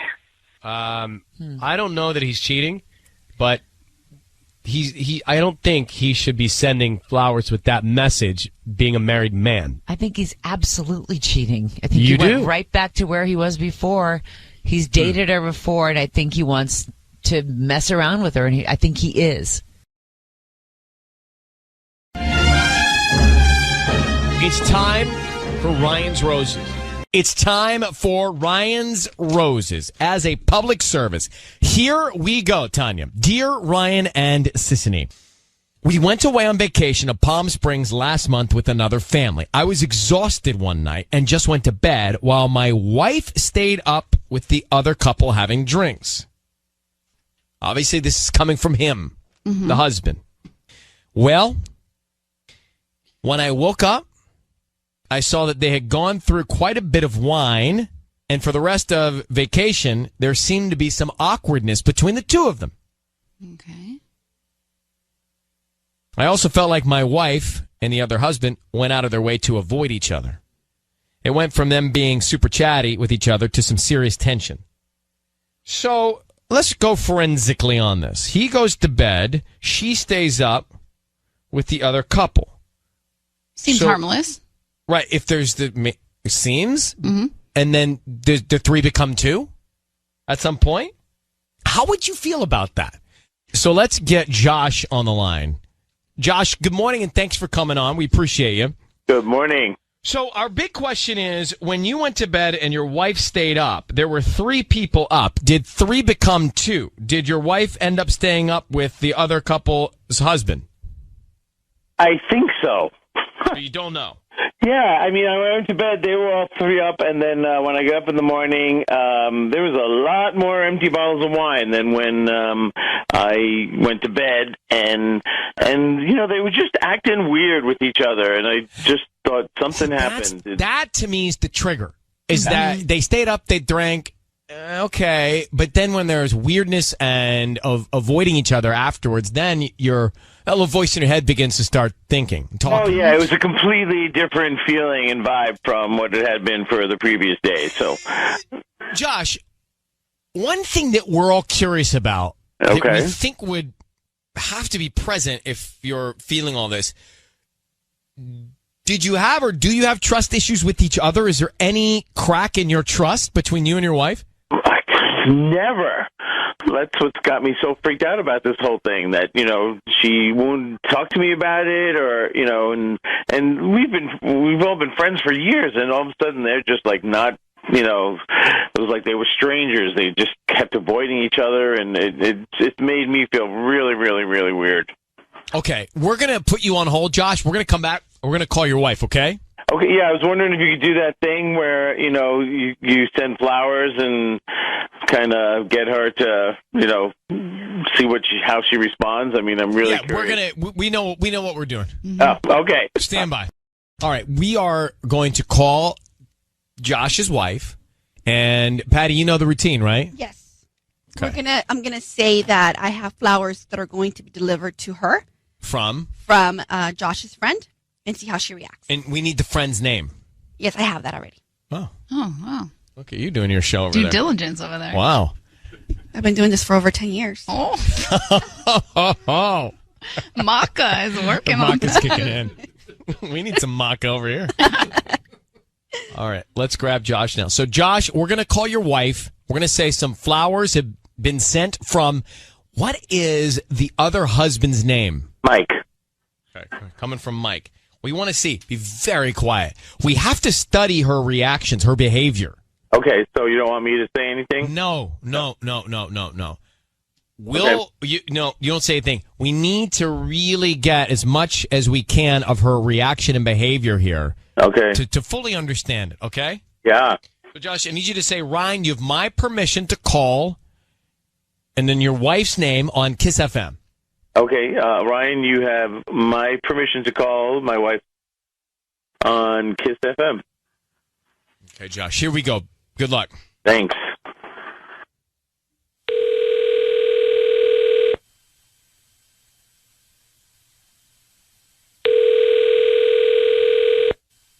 Hello. Hi, may I speak to Sophia? Speaking. Hi, good morning. How are you? I'm fine. Hi, my name's Lupita. My name's Lupita, and I'm calling from Casablanca Flowers here in Hacienda Heights. How are you? I'm well, thank you. Good.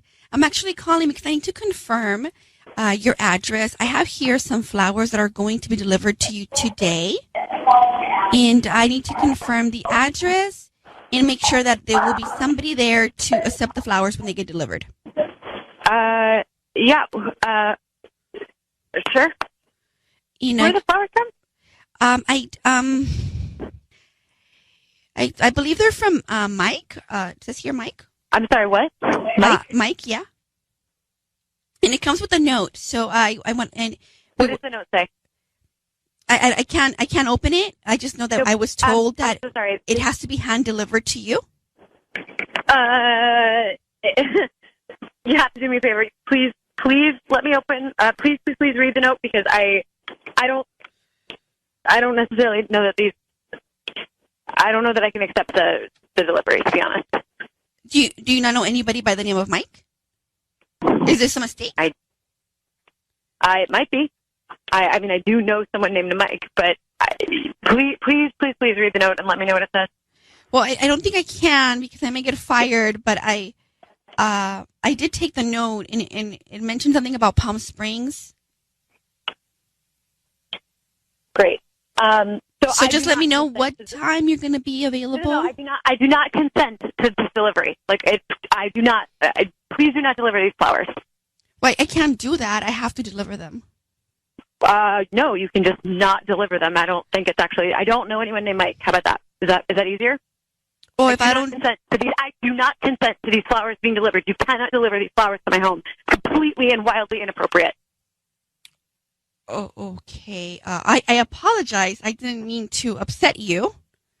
No, you didn't upset me, but I don't know anyone named Mike, so please do not deliver the flowers. Sophia, it is Ryan Seacrest. Your voice is being broadcast on the radio right now. We have your husband, Josh, on the line. Why are you so panicked about a delivery from Mike? I don't know. Well, here's what we know. We know that you were away with your husband and this other couple, and your husband went to bed, and you stayed up, and you and Mike were left alone after some wine, and he's concerned about what might have happened. And then we know that we called you, and you panicked about getting flowers from Mike, and so we're led to believe that you're cheating on your husband with Mike. What? No. On it. What happened in Palm Springs? All right. Honey, hi. What happened in Palm Springs? Babe, I'm really sorry. Nothing happened in Palm Springs. Really? What happened in Palm Springs? Something happened. Something changed. What happened in Palm Springs? I promise, I would never cheat on you. I did not cheat on you. You have nothing to be worried about in that regard. What happened? You two got so weird with each other the next day, made the whole rest of the trip uncomfortable for everybody. What happened in Palm Springs? Just tell me. Mike, it's not that big of a deal. So please, well, then what happened? Don't freak out. But, Mike, I don't know. I think he drank a little too much, and he made a little pass at me. It was not that big of a deal. I really don't want anything to get weird for the kids. So I was just trying to... What did he do? How did he hit on you? Does that really matter? Yeah, it does. It really matters to you. Yeah, it matters to all of us. Yeah. No, not if she didn't do anything. Well, what happened? I didn't do it. What happened? I mean, why wouldn't you just tell me what happened? Mike is friends with Josh. Yes. So what the happened? kids are mainly friends, but honestly, I really don't want anything to get weird. But I guess he Get drank a weird. It little too already much. is weird. What happened in Palm Springs? Just tell me. Josh, I need you to calm down. He made a pass at me while we were drinking, and I obviously refused and went to What bed. did he do? What do you mean he made a pass? What did he do? Honey, I really don't want to talk about this right now, but did he try to kiss you? Promise nothing happened. Nothing happened. Well, then why don't you just tell me? Tell me what did happen. What did he do? How did he make a pass at you? I mean, explain the situation. I already did. No, you didn't. Suggested. He touched my leg, and then he tried to suggest that maybe we should go somewhere. And I think he was just very drunk. He obviously didn't mean it. The next day, he was very embarrassed. He touched your leg, like he tried to. Where? How? Sophia, did you get yourself out of the situation? Of course. There's nothing to be worried about. I understand that this isn't like a fun conversation, Josh, but truly, I would never do that to you. Mike is horribly embarrassed, and I just don't want anything to be weird for the kids. Okay. I would never, ever, ever betray you. Sophia, Josh. Yeah. We're gonna let you guys go. Maybe Sophia, you want to tell him more off the air. And Josh, I think you have a conversation in your future with Mike coming. Yeah. I think so. Yeah. All right. I'm going to let you go. Thank you very much, Sophia, for your time. Josh, good luck. Well, I believe her. No, I'm sorry. You don't believe Sophia? If somebody's hitting on you, Hold on. Opening that door. Hold on. Very simply, we should break this down. Two couples go on a vacation. The kids know each other. Mm-hmm. They go away. Josh and Sophia and Mike, and we don't know his wife's name. Yeah. And Josh, married to Sophia, goes to bed. Mm-hmm. And Mike, and we don't know his wife's name, stay up. And Mike's wife goes to bed. Now you're left with Sophia and Mike, opposite couples. Apparently they drank a lot of wine. Mm-hmm. Next morning, Josh, married to Sophia, sees all the wine and notices that Mike is acting very strange around his wife. So he thinks something happened. Well, turns out they did stay up, they did drink wine, and Mike tried to put his hand on her leg and suggest they go somewhere, and she freaked out and went to bed. And Sophia, I was thinking that something was going on, and then I heard her, and I listened, and I had an expert study her voice behavior. Right. Who is this expert? You? Yes. Okay. And I determined that she did not do anything wrong. I am on the opposite side of that because I have gotten drunk with many a married men, and I have Stop there. What?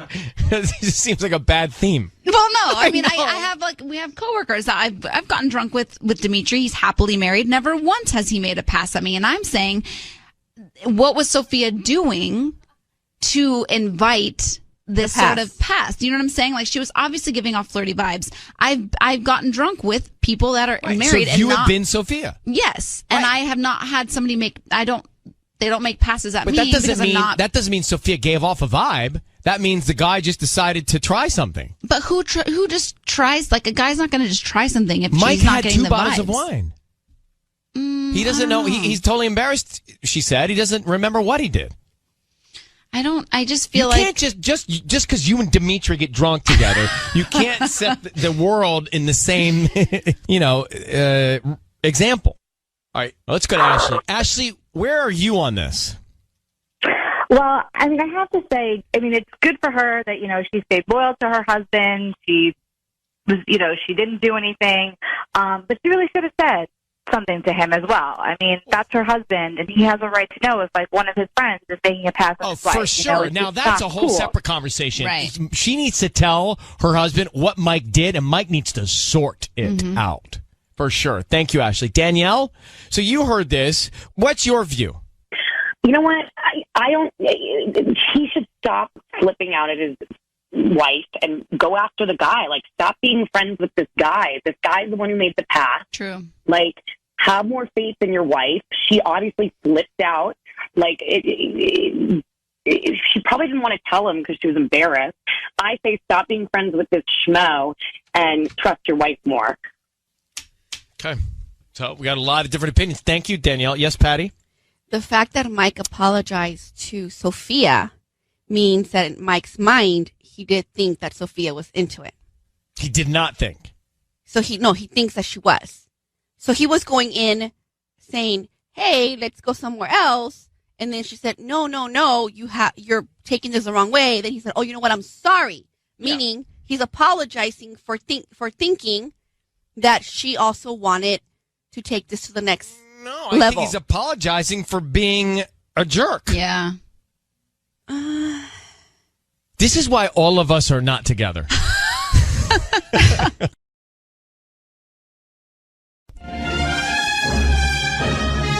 It's time for Ryan's Roses, a public service. If you think someone is cheating on you and you can't get to the bottom of it, then send us the story. We'll see if you want to go on the air. This one comes from Downey. It says, Dear Ryan and Sissany, my husband and I had a fight recently about him not being emotionally available lately. It's a fight we've been having a lot because it seems like he's just going through the motions when he's home. I don't understand it. I feel like I'm talking to a wall. Oh. When we had the fight, he left and he stayed out all night. He told me he spent the night at his buddy's. I don't believe him, Ryan. I think he might be starting fights on purpose as an excuse to disappear, to go be with somebody else. So that's where she thinks it is. Let me grab her now. Karina, good morning. Hi, how are you? Well, we're okay. Thank you for being on the show. You think this is a charade? He's trying to start these fights. And where do you think he's going when he stays out all night? Yeah, I don't know, but I think he's just using them as like an excuse to run away. It's right, but do you think he's going to be with another woman when he goes? Well, I mean, I guess I'm like a really intuitive person, and I just like my intuition is telling me that he's not, he says that he's going to stay with his friend, and I don't believe it. I feel that there's something there, and I think he's going to be with another woman, which is horrible. Are you happy with him? I mean, yeah, like, we have problems, but But you're happy in general. I mean, yeah, I would say that, it's work, but I don't want to not be with him. I don't want to be without him. It's been hard. And, it's felt like I'm talking to a wall with him and I can't get through to him and he's emotionally unavailable. But everybody goes through rough times and it's all about sticking together. I really believe in that. And that's how I was raised. Is he always the one that instigates the fights? Well, he's the one that shuts down, and so it's really hard to talk, and that, obviously makes me more upset because that makes me kind of think that he's not interested in working it out or in understanding where I'm coming from, because he just shuts down and he says things like, oh, I feel like I have my back against the wall and you're holding a gun to my head, like horrible things like that, where I'm like, my gosh, that's really sad, and then he won't talk about it and then he just runs away. And then I feel like, yeah, he's just using the fights to get away now. Like, it started with us not being able to communicate, and now it's like a thing that feels deliberate. All right, we're going to call him next. Hang on.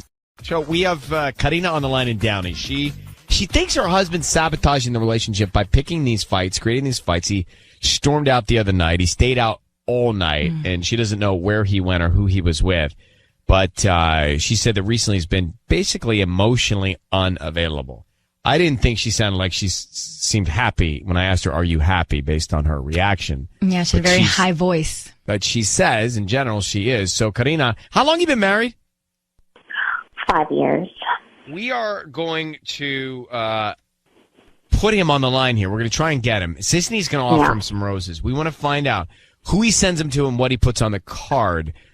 So I need you to be very quiet till we get to the point where we put him on the air and we say he's on the air, okay?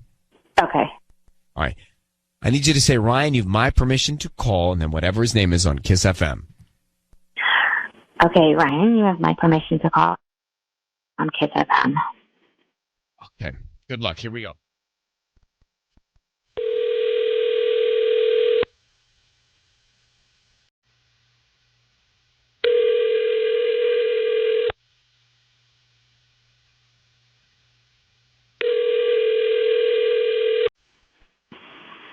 Hello?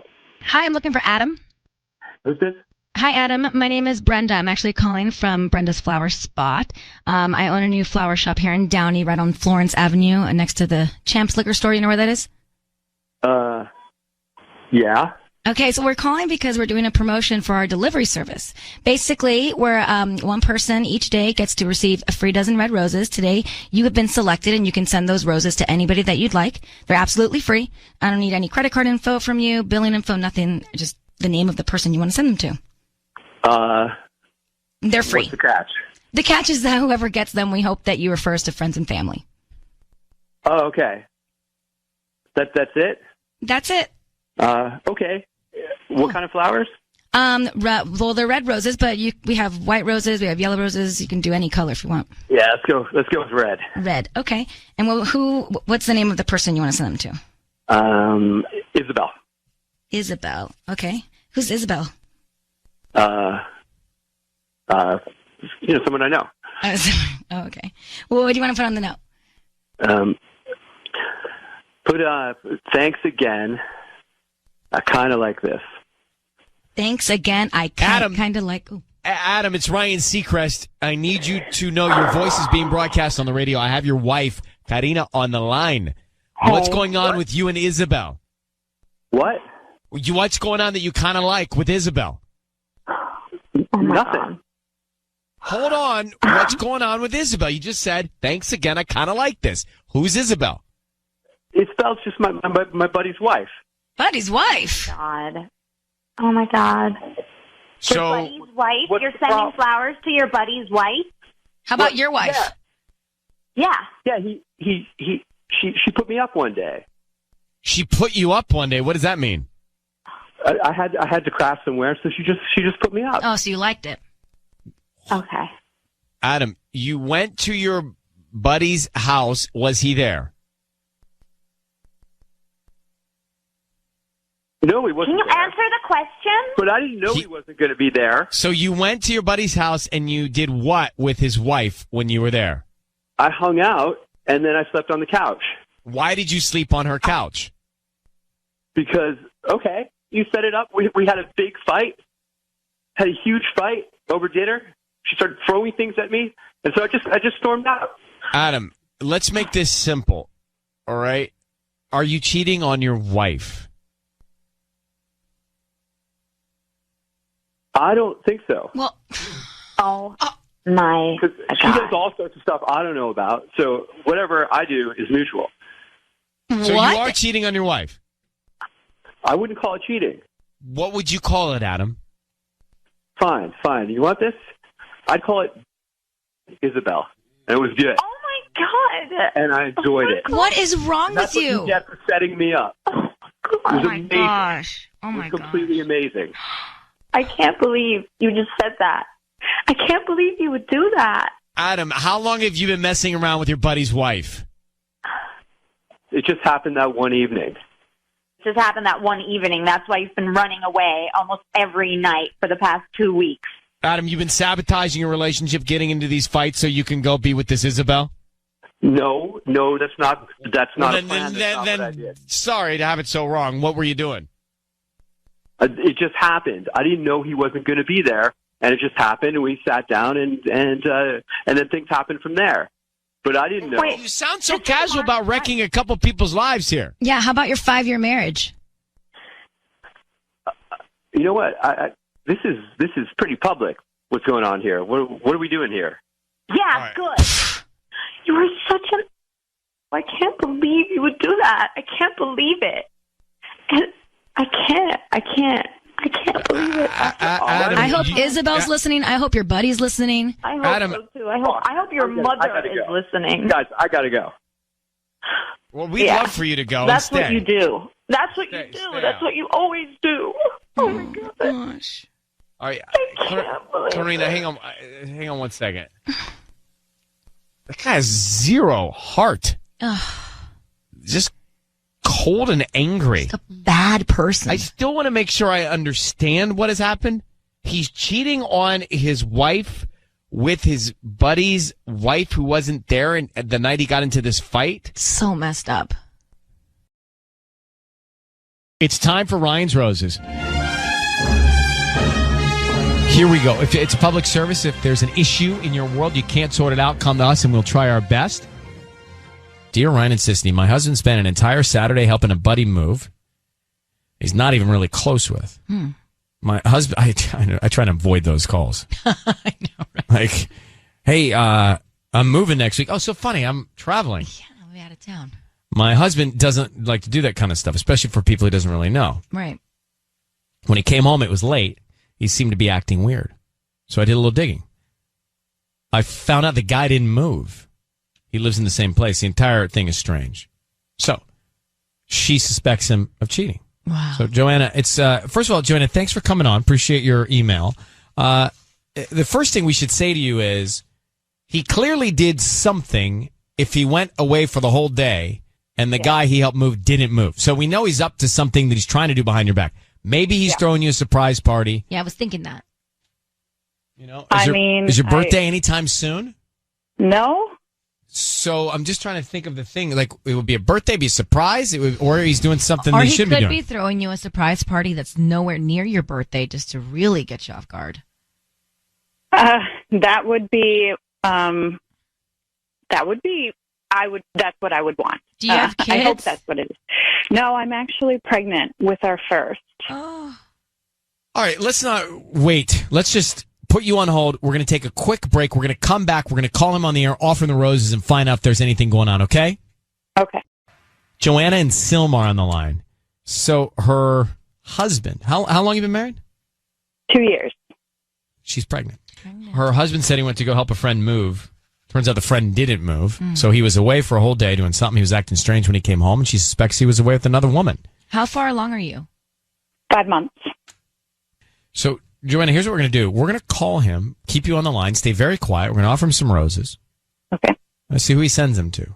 Right? I mean, he may send them to this other person right away. He may not. But we'll try and find out the most we can and do the best we can to get you some peace of mind, all right? Okay. Okay, here we go. Be very quiet. I need you to say, Ryan, you have my permission to call, and then whatever his name is, on Kiss FM. Ryan, you have my permission to call on Kiss FM. All right, Joanna, here we go. Good luck.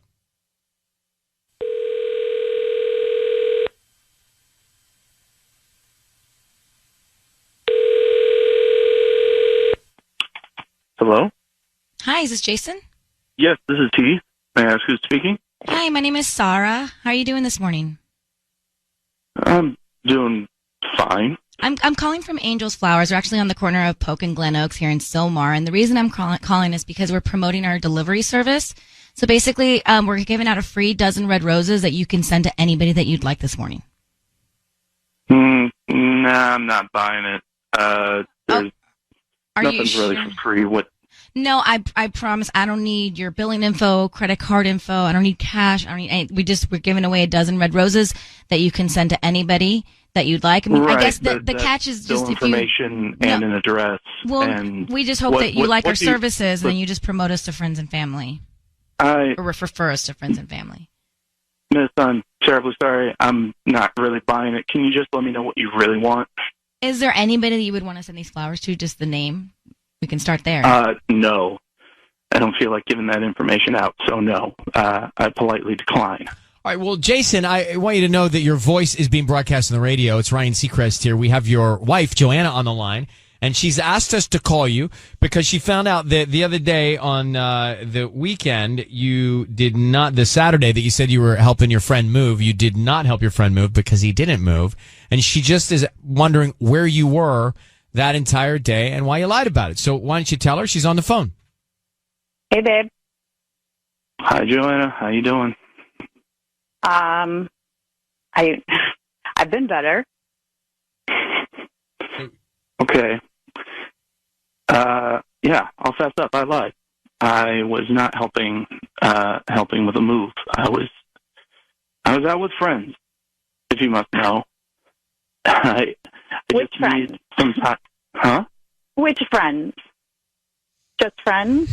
Just the guy from work. Oh, but not Carlos. Carlos was there. He was a part of it. Just I didn't help him move. I just needed some time away. I needed time with the guys, and I know that given the pregnancy's been hard for both of us. I needed some time away. I needed some time to just chill out and relax and all that. And You needed time to chill out and relax. Yeah, I know it's been hard on you, but I've been trying to help and take care of the house, take care of you, and everything on top of work. And I felt like I needed some time to just chill and relax and not feel burnt out. And the reason that I lied is because of the very reaction that you're giving me right now. What do you expect me to do? Like, how do you think I'm going to feel when you lie to me? Why didn't you just tell me? Because I figured that you would be upset, like you are being right now, at the fact Well, that you lied to me, and I thought, what was I supposed to think you were out doing? You were gone all day. You said you were drinking wine. You never drink wine. I don't know. I was just very tired at the end of the night, and I'm bad at lying, I guess. But the fact is, the only reason I did it was so you didn't feel left out. Jason, while we're here together, are you cheating on your wife, Joanna? No. Okay. Well, Of course not. I'm about to be a father. Do you believe him, Joanna? But here's the problem. We don't know how much validity is in your word because you lied about moving with Carlos. So how's she supposed to believe that you're not? You know what I mean? I think that she should believe that I'm not cheating on her, considering that she cheated on me when we were engaged 3 years ago, and I still stuck by her. That's why I think that she should just slow her roll right about now. You said we were past that. You said you weren't going to throw that in my face anymore. Well, hold on, Joanna. Well, that was before you accused me of doing the thing that you had done to me. I guess I'm not past that. So, Joanna, what happened? You cheated on Jason 3 years ago. Yeah, we were engaged. It was one time. It was. Did he catch you or did you confess? I confessed. Okay. I and felt Jason, guilty. I told him everything.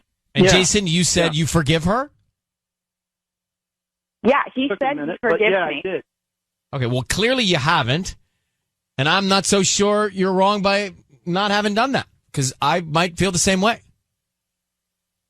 So I'm going to let you guys work this out or not. Yeah. But I honestly don't know right about now because of the double standard that's currently Well, Jason, being set. Do you think that if you did cheat, it would be okay because she did it once on you? No, but I don't think that it's right for her to think of me being unfaithful when she should, keep her eyes on her own paper in this situation. Right, but listen, you got to either forgive her and forgive her, or not forgive her and not forgive her. You can't keep bringing it up. Exactly. You can't tell me. But hold on, Joanna, easy now. Hold on for a second. Well, hold on for a second, Joanna. However, I understand that he has not gotten past it. You just don't get past that. So with both of you, good luck with your child, and I'm going to let you both go. And you'll have to decide which path you're going to choose, and then hopefully stick to that path. All right, Jason, thank you for speaking with us. Yeah. And good luck, Joanna. Yeah. All right, bye-bye. Well, I mean, just to take Jason's side here for a second. Okay. If, Patty? Yes. If 3 years ago we were engaged and you cheated, and you came and I said, you confessed, and I said, I forgive you. Mm-hmm. I don't think I would have forgiven you, and I'd still be upset about it. But we're now pregnant. Well, look, I'm still upset. And so I went to go hang out with my buddies because I need to blow off some steam. And I would understand that. So I would. Well, then we wouldn't be calling us, writing to us. No. All right, well, that didn't work. There's a lot of layers to that Ryan's Roses. We're going to come back to it in a second.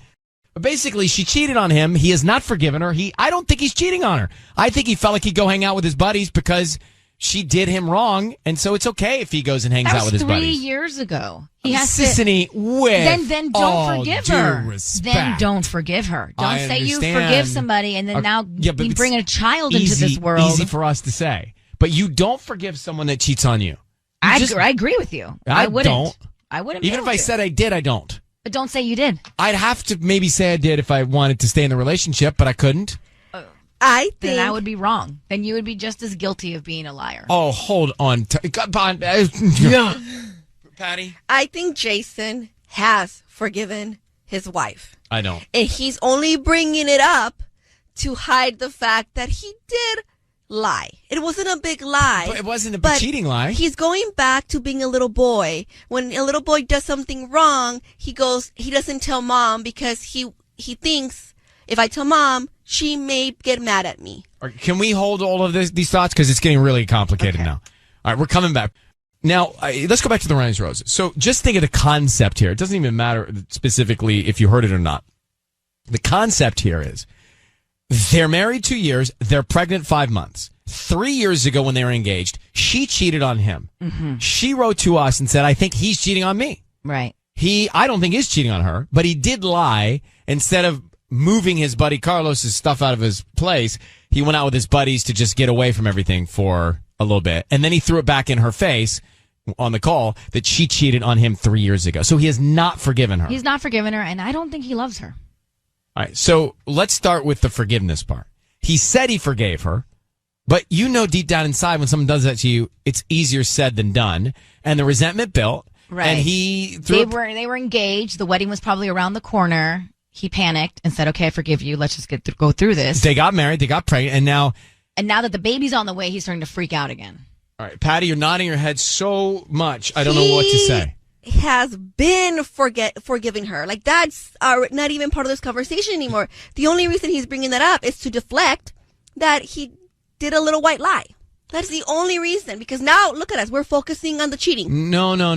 I think, yes, he got caught hanging out with his buddies when he said he wasn't.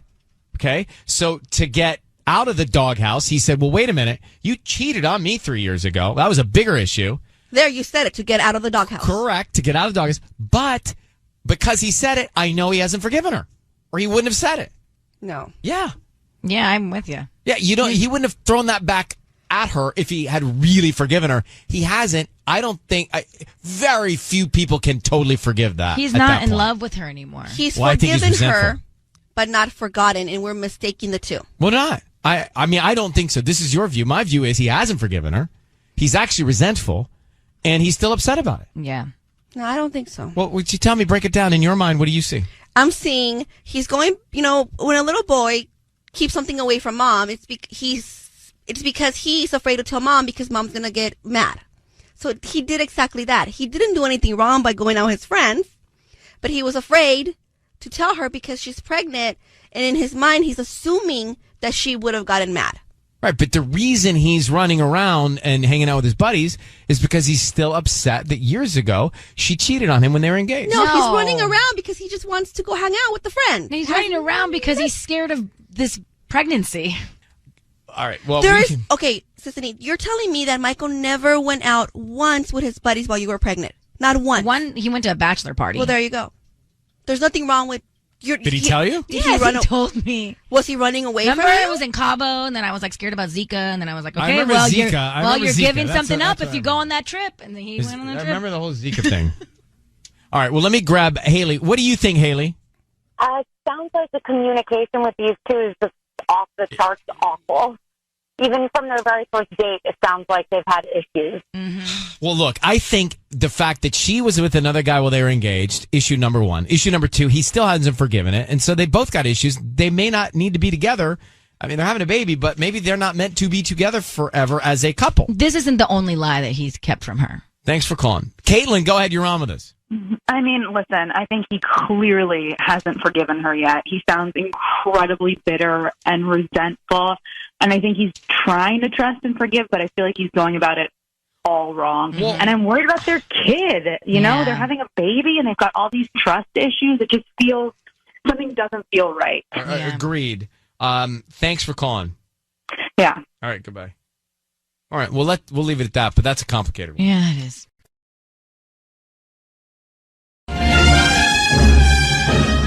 It's time for Ryan's Roses. So let's get Emily on the line. Dear Ryan and Sissany, I've never had our Ring doorbell alert set up on my phone until recently because I was expecting an important package. Anyway, I was out of town for work. I saw a woman arrive on the camera. She stayed a few hours. So let's get to Emily here. Emily, thanks for coming on, Emily. Good morning. How you doing? Good morning. I'm doing I've been better, I guess.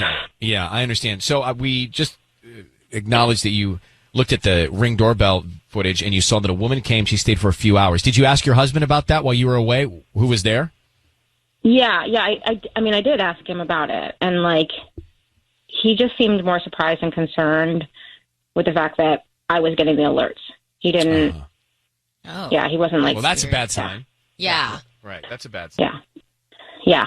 And he told me it was a vet who came to check on the dog because the dog had swallowed something. I don't really deal with the dog. I don't know if he wanted the dog. So I mean, look, to me, I feel like that's something you could investigate, right? There would be a bill, there would be a receipt, there would be, you could call I'd like to talk to the vet about what they saw, what the dog swallowed, just so I know.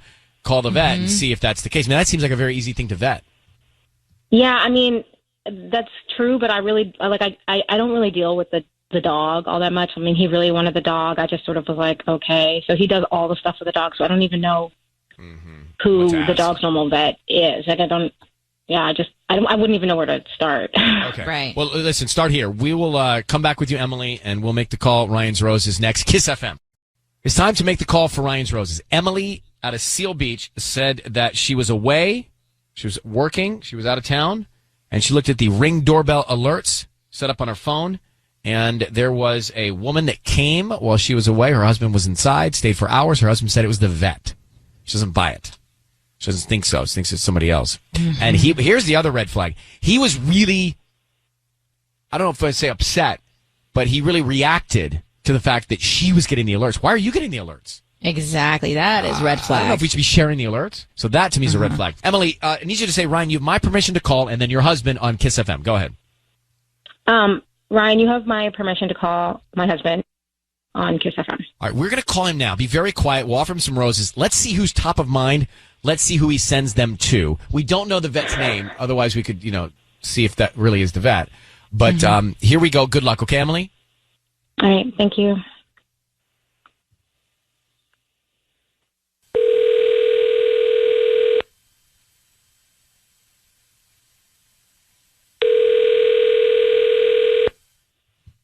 Hello?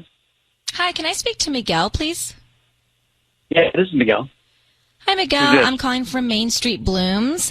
My name is Sam. We are a floral design shop here in Seal, and we're trying to promote our business. So right now we're offering local residents a promotion today of free roses. Oh, I'm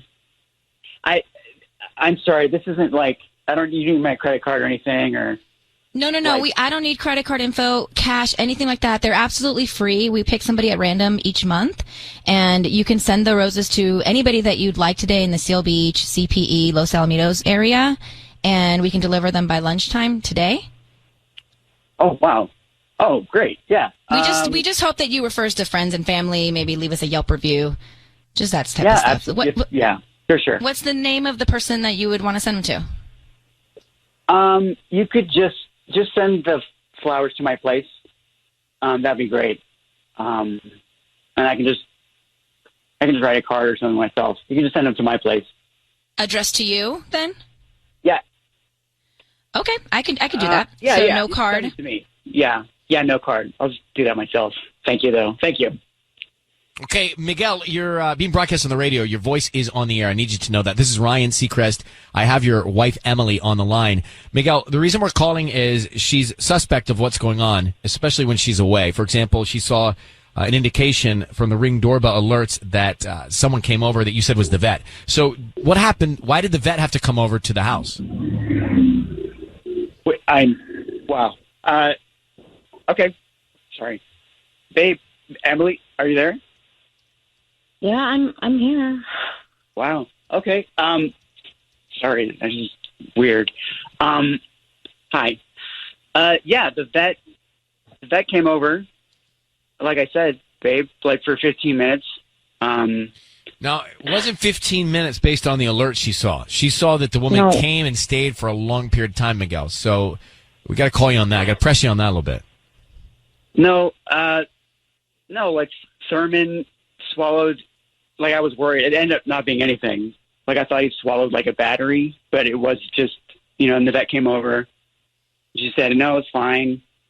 Because I guess it wasn't. She stayed for a couple hours. Like, what did she do? Wait for him to poop? No, this doesn't make any sense. It wasn't a couple hours. It was just like 15 minutes. It was in and out. It was like really simple. I was worried. But I thought it was something big, but it wasn't at all. But I hope you're not. We're like, Thurman's going to be fine. I don't want you to worry about that, babe. No, okay? We're not worried. Here's what we're worried about, Miguel. Are you cheating on your wife? Did a woman come over to see you, not the dog? Just come clean with us right now so we can move on. No, the vet came over because our dog. That's it. Right, but there's a different timestamp on the doorbell alert and your story. And why wouldn't you just send the flowers to your wife? Why did you want a blank card? Good point. Very sketchy, Miguel. So what's going on? Just hurry and just tell us what's going on. That'd be much easier. I mean, what do you want? What do you want me to answer? Truth? Just the truth. Are you cheating on your wife? Number one. I wanted to write a card myself instead of like having. I mean, I guess obviously that's not real, but I thought the company was just going to make something, Emily, are you sure that the alert showed where the footage showed hours? You saw the woman come and then go in an hours timestamp? Yes.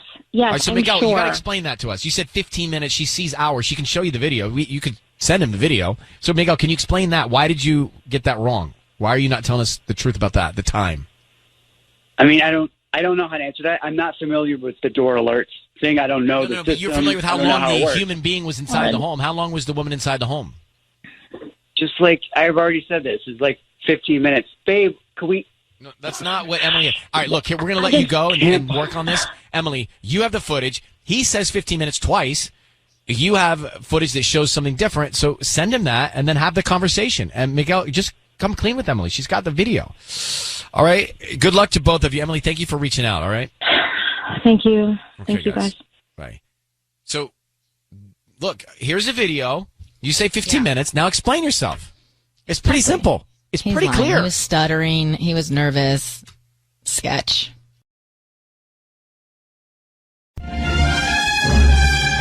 It's time for Ryan's Roses. So we've got this as a public service. If there's something going on in your relationship and you can't get to the bottom of it, then this is something you could do. Send us the email. This is from Long Beach. It says, Ryan and Ellen, my boyfriend travels a lot to New York for work. But he's got to find his own place to stay when he's there. They don't put him up. So he usually stays with a friend. But one time, that fell through at the last minute. And I've got lots of friends in New York, so I found him a place to stay with a friend of mine.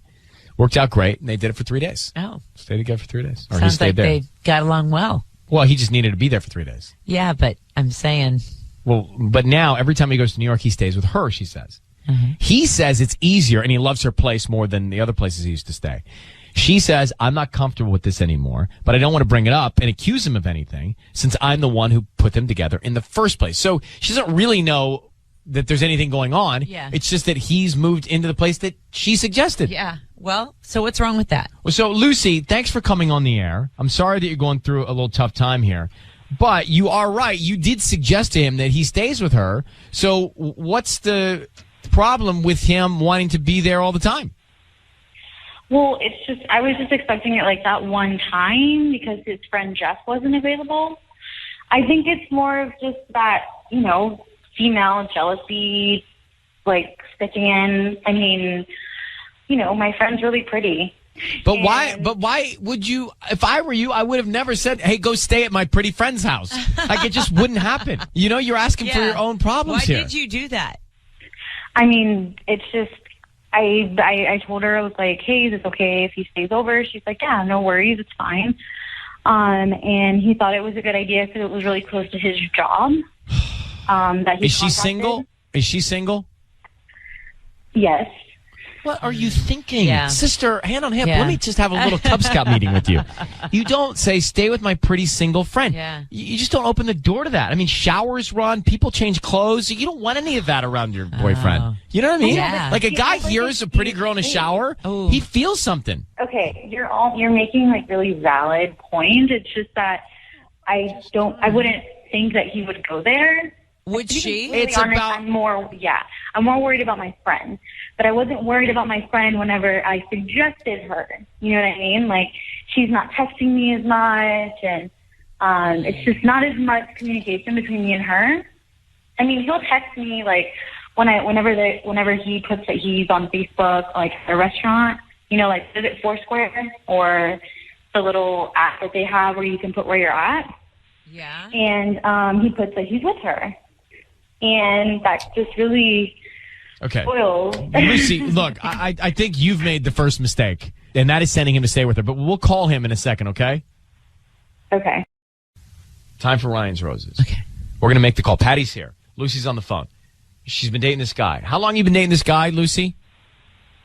We've been dating for about a couple years. About a couple years? Like a little over 2 years and 3 months.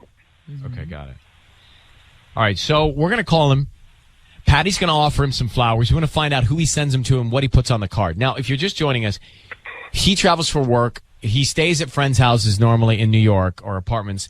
And this time his friends weren't around. And so Lucy says, well, stay at my girlfriend's place. Yeah. Well, we learned that he liked the girlfriend's place so much. Now when he goes all the time, he stays there after Lucy suggested it. But it turns out that this girl, Lucy, I don't think trusts as a friend. No. And you said that she's a good-looking girl and she's single. Now, it's an equation for disaster. Totally. I mean, he could be just in New York going berserk with this girl, and you set it all up. So let's get to it. Okay. All right. I need you to say, Ryan, you have my permission to call, and then whatever his name is on Kiss FM.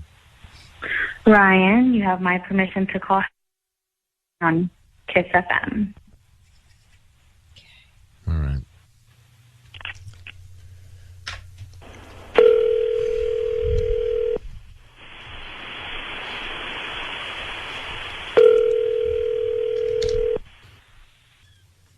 Hello, Hi, may I speak to Hector? this is he. Hi, Hector. Good morning. My name's Patty calling from Floral Escape. How are you? I'm good. I'm calling because you've been chosen to receive a free dozen roses. They are completely free at no cost to you. The delivery is completely free. I just opened my new shop here in Long Beach, and I like to go ahead and offer you this promotion in exchange for you if you have a Facebook or a Yelp page for you to just go on my page and either do a like or a quick review. Oh, cool. Yeah. So like I said, they're completely free. I don't need any information from you or your credit card number. All I need from you is the name of the person you're going to send them to, the note, and then the address. And we will deliver them today or whatever day you want us to. Okay. Do you guys only deliver locally? Yes, we do.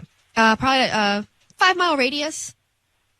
Oh, okay. Well, just go ahead and send them to my girlfriend, Lucy. Lucy? And what do you want to put on the note? I miss you. I don't know. Yeah, something like that.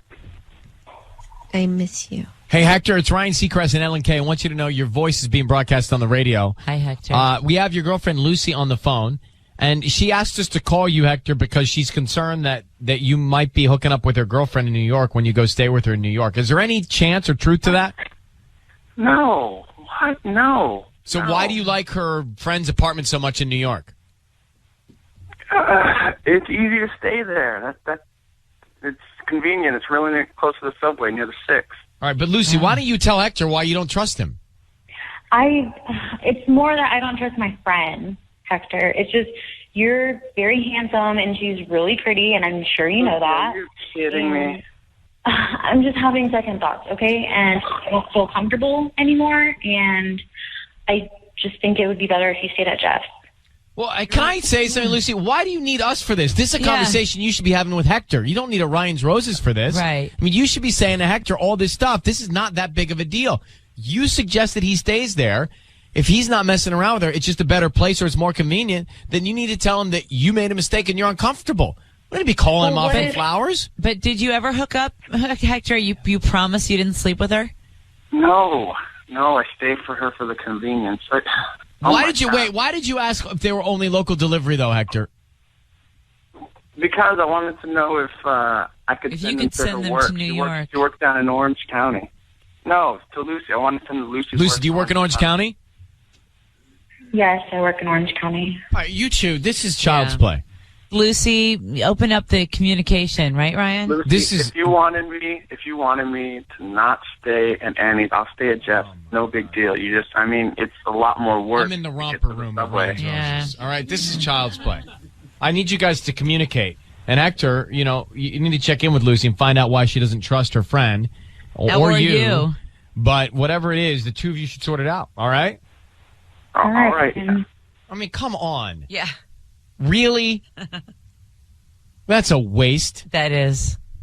Just tell him you want him to stay at Jeff's. You told him to stay at the other girl's house. But I still don't know if he was really going to send the flowers to Orange County or if he hasn't maybe slept with this. I mean, look, I think her name is Annie. He's still going to New York. So whether he stays at Jeff's or Annie's, he could still see Annie. I'm just saying there's a certain level of issue that we need to address, and that ain't one of them. No. Like, she just needs to say, don't stay at my friend's house, which I told you to stay at. She needs to say, what are you doing when you go to New York? Right, but do you feel like that warranted a call? No. Well. No. Okay, no. No. But it really is. No. She doesn't know what she's doing. She needs to be more assertive. I think Hector's done it. No. Well, he's still on the phone. Hector, Ellen's convinced that you're cheating on Lucy. Are you or aren't you? I'm not. If I was cheating on him, I wouldn't let anyone know. I'd be way more secretive. What? Well, I don't understand that either. Yeah, I don't either. Is it just me? Wait, so by staying at, is her name Annie? By staying at Annie's, you feel like you're so open with it that there's no way you'd be cheating. Exactly. I would have someone that wasn't her friend. That's crazy. Girls talk. So, but if you were cheating with Annie, you would probably stay at Jeff's, like you're going to do. Oh, God, Ellen. Hector, go speak to Lucy, please. I want you guys to be together. I'm not cheating. I'll talk to her. I'm sorry she got you guys involved in this. Everybody in L.A. is, too. Yeah. All right. Good luck. Thank you. Bye.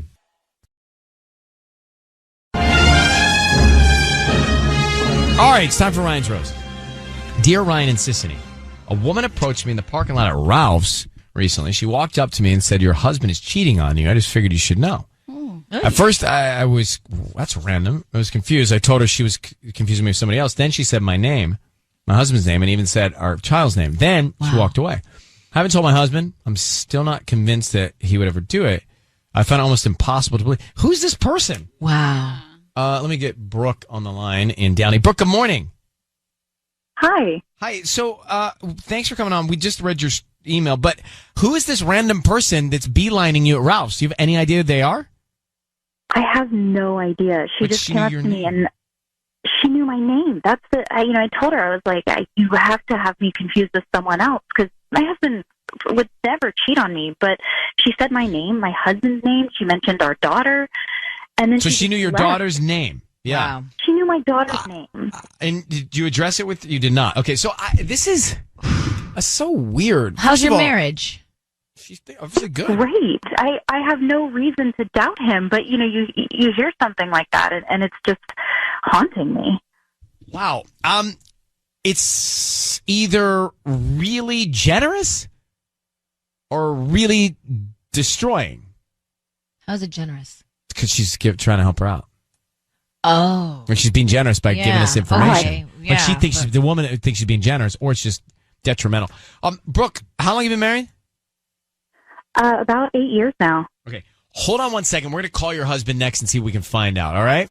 So we have Brooke on the line. Now, listen to this. She's leaving Rouse, fresh food, low prices, and a woman walks up to her and says, hey, your husband is cheating on you. I just think you should know. And she doesn't recognize the woman, but the woman knows her name and her kid's name. So the woman knows who she is. Right. So why I can't imagine somebody would just do that and make it up. Did you try to get more information from her? I froze. I did just freeze. I wanted to ask so much more, and she just left, and there was nothing I could do. All right, well, here's the deal. We're going to offer him some roses. We're going to find out who he sends them to and what he puts on the card. Be very quiet until we tell him he's on the air, okay? Okay. So Brooke, I need to say, Ryan, you have my permission to call, and then his name on Kiss FM. Ryan, you have my permission to call on Kiss FM. All right, here we go. Good luck. Thank you.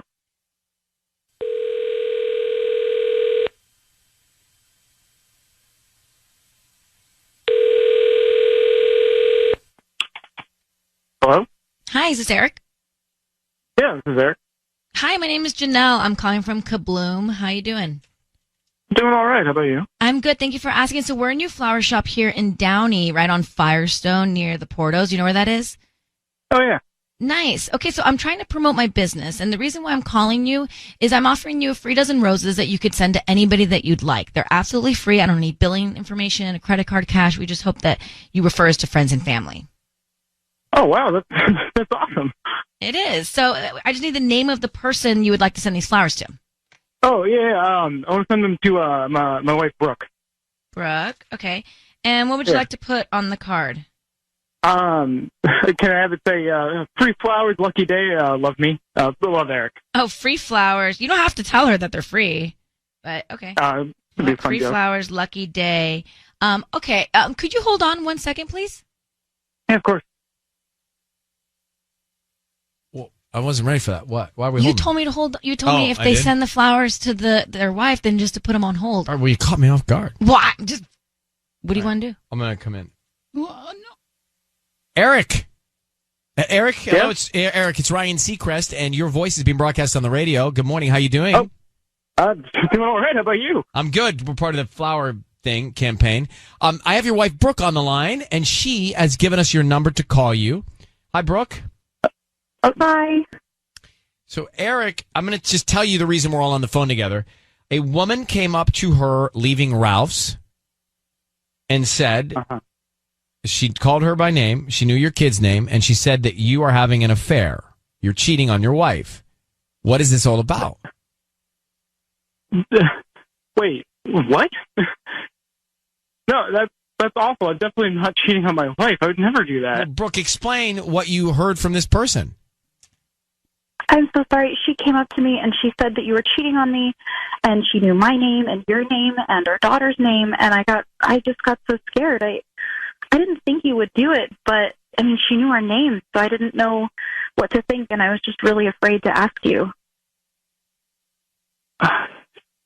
Wait, what did she look like? Did she have short brown hair and glasses? Yeah, like kind of tall. What? Yeah. Who's that? Yeah, I know who that is. That's Rick's, my buddy Rick, ex-fiance. You remember Rick from my college bud? Yeah. He was engaged to this woman, and she cheated on him, so he broke off the engagement. I remember that. I remember you telling me about that. What does this That have was to do with her? you guys? Well, she probably wants revenge on me, because what I did not tell you is that I was actually the one that told Rick that she was cheating on him. So and she obviously tried to deny it, but Rick knows I'd never lied to him, and Rick believed me and broke off the engagement then. Wow. Oh. Wow. I'm so sorry. So this is all getting back at?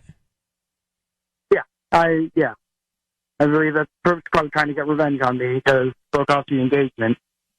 But honestly, I haven't heard from her in a while. So that's weird. I totally believe it because I remember when this happened and I remember how messy it was. I completely believe it. All right, well, you guys take your perfect marriage. We're going to let you go. Thank you very much for reaching out. Wait, Brooke, I'm bringing home some real flowers tonight. All right? I love you. I would never cheat on you, and I'd never do anything to hurt you. I'm so sorry. I don't know whether to be happy or sick. Wait, I'm so happy. That almost made me cry. Thank you. All right. All right, guys. Happy marriage. Bye. Bye. Thank you. All right, well. That's sweet. It Well, was- don't tell me you don't believe him. Well, the only thing I thought I do. The only thing I thought was he sent the flowers to her out of guilt at first. I was like, oh, he's so guilty. He's going right for sending her flowers to make up for the guilt. Gosh, I didn't even think that. Well, that's what I thought. But now I don't believe that. But then once they were all lovey-dovey, I was like, all right, well, people could be bored of that. Who's going to be bored of that? Well, I think people, they're like, all right, they're fine. Next. They're not fine. They're calling Ryan's Roses. They're not fine. So, what? Well, no, they're not fine because she even, yeah, that's true. If it was so good, why would she even question it? Like, she'd go to him and be like, who's this crazy person? Yeah. How people deal with things. Some people deal with things different ways. No, I think Tanya actually took the nail and the hammer. Wow. And put it together on the head. I'm going to save this tape. And so you're right, because if they were so as they sounded, but he was almost, I think I was out of guilt. I'm saying, I'm getting you on your own So you flowers. actually think this man is cheating and he made up that whole story? I don't think that, but I think the relationship isn't as good as it just sounded there. Now, if you've ever suspected your spouse of cheating, listen to this. We just did a Ryan's Roses, and it's interesting to hear what people heard like on their radars as to why they think he is cheating. When we think, well, maybe he's not cheating yet, but something's up. Now, here's the other thing. And here's the broader question for me. If you've missed it, this is the bigger question, because the situation we think was that he told his friend who was engaged that his soon-to-be wife was cheating on him. So he knew that his friend's soon-to-be wife was cheating, and he shared that information. Yeah. And as a revenge plot, she found out that he was the room monitor, and she went to his wife and said, hey, he's cheating. So the question is, when you know that someone close to you is being cheated on, what do you do with that information? Ooh. What do you do with that information? Because it can be very helpful, or it can be very hurtful. Yeah. It's kind of like when you know a couple and then they get divorced or they break up, and then you say, I always didn't think that they were for you. Mm-hmm. And then they say, well, why didn't you tell me that earlier? You know? Yeah, you never want to do that because eventually they'll get back together and then you feel awkward. Well, not only that, you just don't know. Like, you only get to see a sliver of what people are really like, right? You don't know what it's like to walk in their shoes. Yeah. So the question is, what do you do with that information? I like to take an anonymous call immediately because that must mean there's something juicy if you're anonymous in North Hills. So anonymous, go ahead. You're on with us. Hi, how are you? We're good. This happened to you. Yeah, pretty much. So what happened was, it happened to me basically like a couple of years ago. I was actually about 4 months pregnant, and I received a random phone call. I just literally left my doctor's appointment, and I got a random phone call from this girl. She told me, your fiancé, he cheated on you, and basically described everything about his room. Oh, he had a Katy Perry poster on his wall and said, oh, his room looks like this and that. I'm like, oh my gosh, that's exactly how his room looked like. And I believed the whole thing. I started crying. Obviously, I was pregnant, emotional and everything. And then I confronted him, and when I confronted him, he basically started kind of like the same way the guy reacted, like kind of laughed a little bit, like I know exactly what she's doing. Basically said this girl wanted to have a chance with me, to go out with me, and I never gave her a chance. And she even I don't know, made up a story saying that I'm gonna get back at you for this. And she was just like, you're crazy. I'm never gonna give you a chance. So in revenge, she basically did that to me, just because my fiance never gave her the chance. And I believe him because when I went on her Facebook, she seemed a little bit weird, and her pictures and everything, I don't know, it seemed a little bit sketchy. So I can only imagine your heart dropping when she's laying out the floor plan of his bedroom, though. Yeah, that must be awful. That would freak me out. Thank you for calling. It's hard to tell. Let's grab Charnay in Inglewood. Charnay, good morning. Good morning. we need to put on our Sherlock Holmes investigative hat here. Okay. There are a couple of context clues that everyone is missing. How did this girl know to find the wife at Ralph? There's a problem with that. I mean, yeah, I shop at Trader Joe's, but you can catch me at, the one in downtown, the one in Westchester. You know what I'm saying? It's like, how did she know that this woman was going to be at Ralph? Like we remember because the wife was confronted by the other woman saying your husband's cheating in the parking lot of Ralph's. So you're saying she was following her, or she knows her routine? Something is up there. Now, I believe that the reason he was able to identify her and, say, oh, I think she's the one he's cheating with, which is why he's so certain that his friend's marriage should have broken up or engagement, because he's the one she's cheating with. And now it's to the point where this blonde with the glasses is like, look, your man is cheating, and it's with me, basically. That's all I think was left out of that conversation. So, Sherlock, just so I'm clear here, we think that the woman who approached the wife in the Ralph's parking lot was the woman that the husband was cheating on with? Bingo. So he was sleeping with both women in the parking lot? Technically, is that an easier way to say it? Not at that moment, but yes. Yes. Yes, I think that, yes. You do make a good point. Like, how was she just was she following her at the grocery store? I was just there at the grocery store parking lot at the right time. It's exactly. And then all of a sudden, and if this incident with the breakup of the engagement was so long ago, why now? Why? Because the wife is, oh, yeah, I remember that. No, this is something current. Oh, it's not. That's the big kicker right there. Yeah.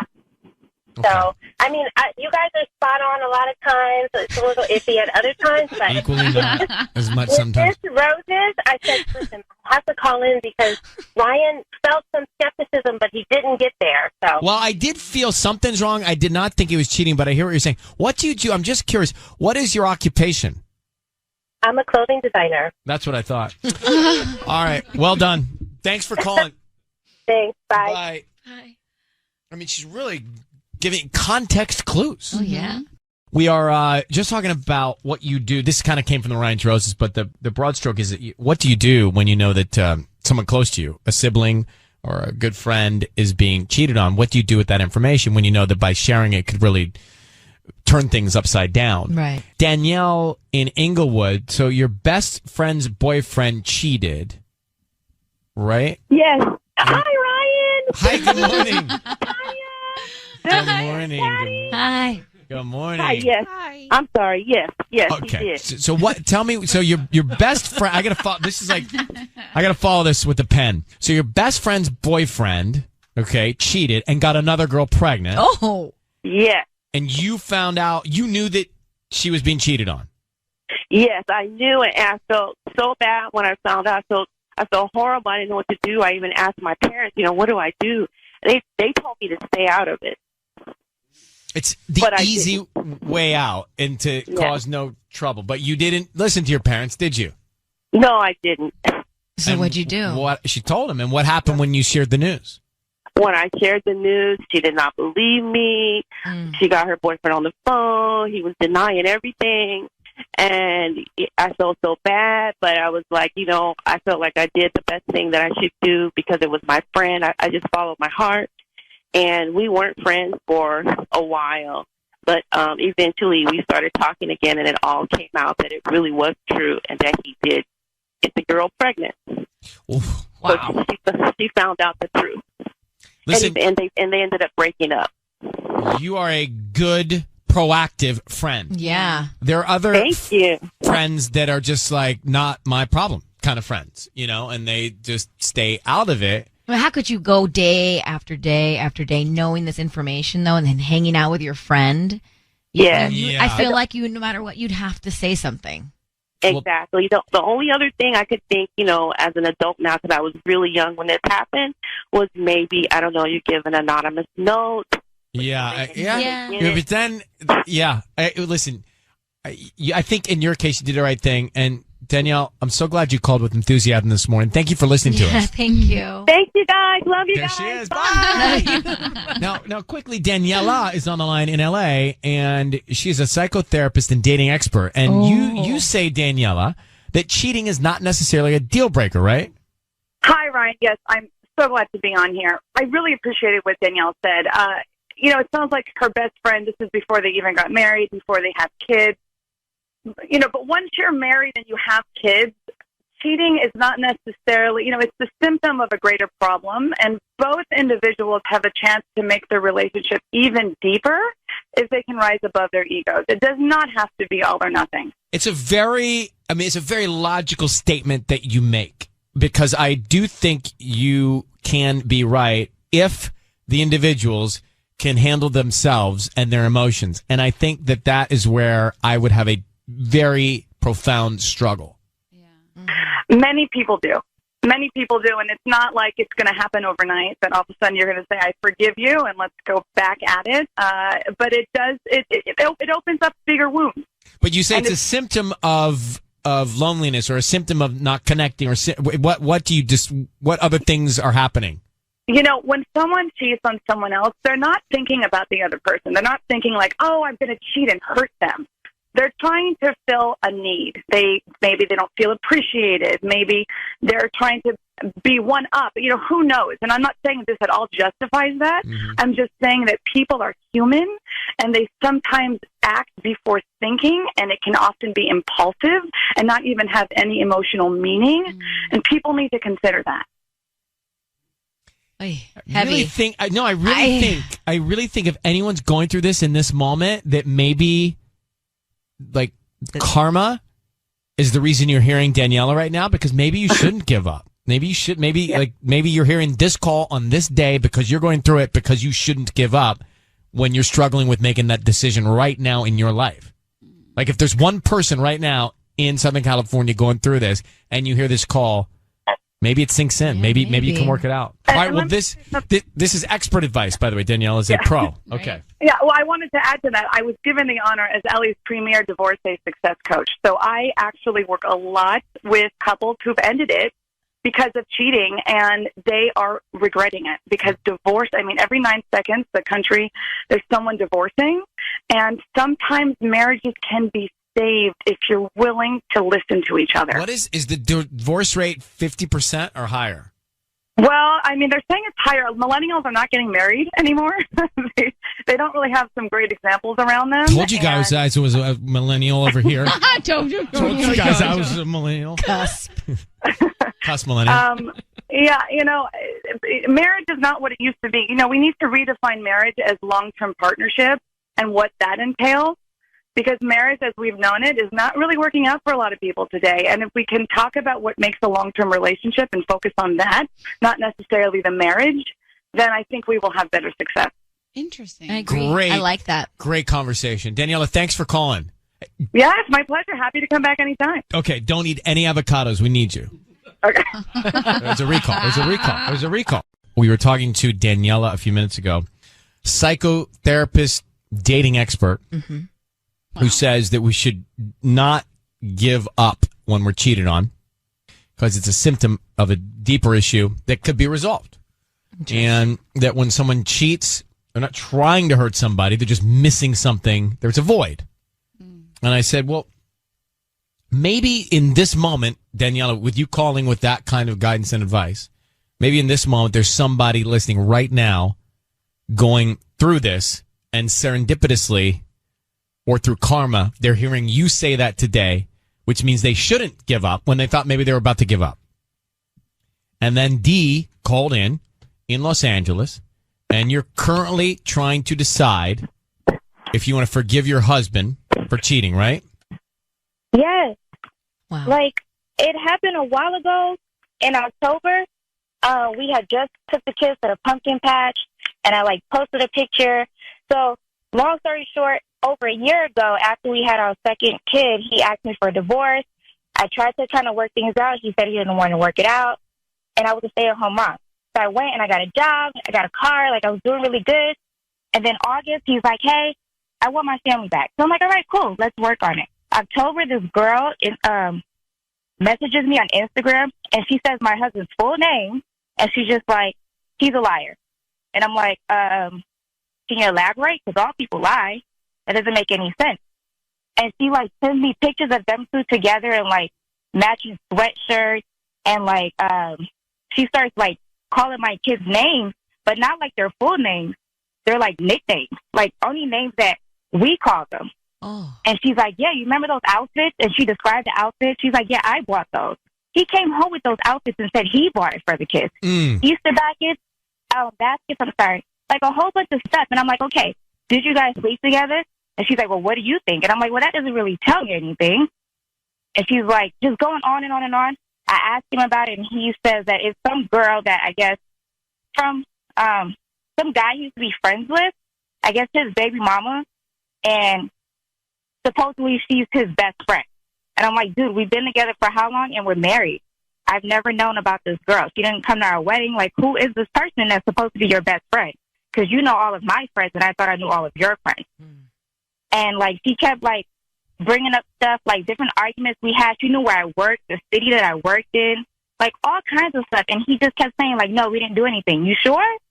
Because it sure does seem like we did. Mm-hmm. And so now we're in, what, March? And we're still having issues because I'm trying to figure out, like, do I stay for my kids? Do I stay for myself? Or do I just leave it alone?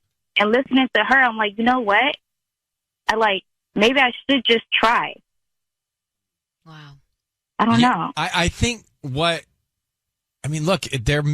I always think that everything happens for a reason, cliche, I know, but like you're going through that and you heard her say that, and maybe you should take a moment, because what she was trying to say was, let's say your husband is cheating, but he's not trying to do it to hurt you. He's doing it for some other reason, and trying to figure out what that reason is may be more beneficial than emotionally reacting to something else, because you do have kids, right?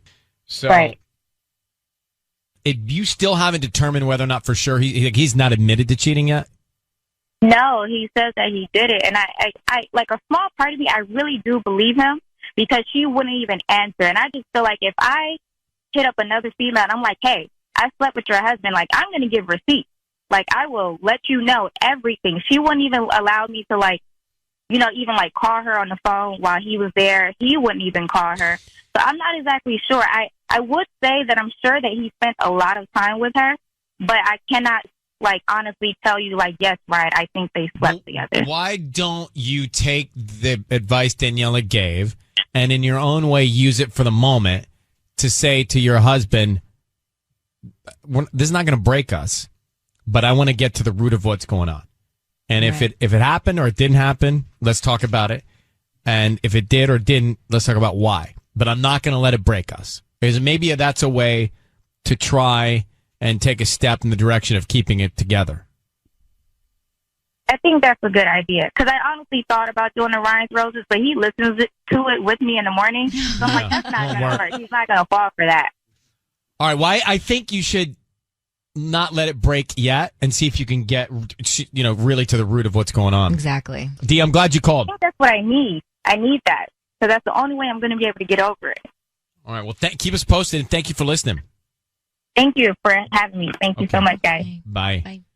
I mean, the woman does know a lot, but maybe there's nothing going on. But I also think that Daniela was on the air while Dee was going through this for Dee to not give up yet. It is interesting.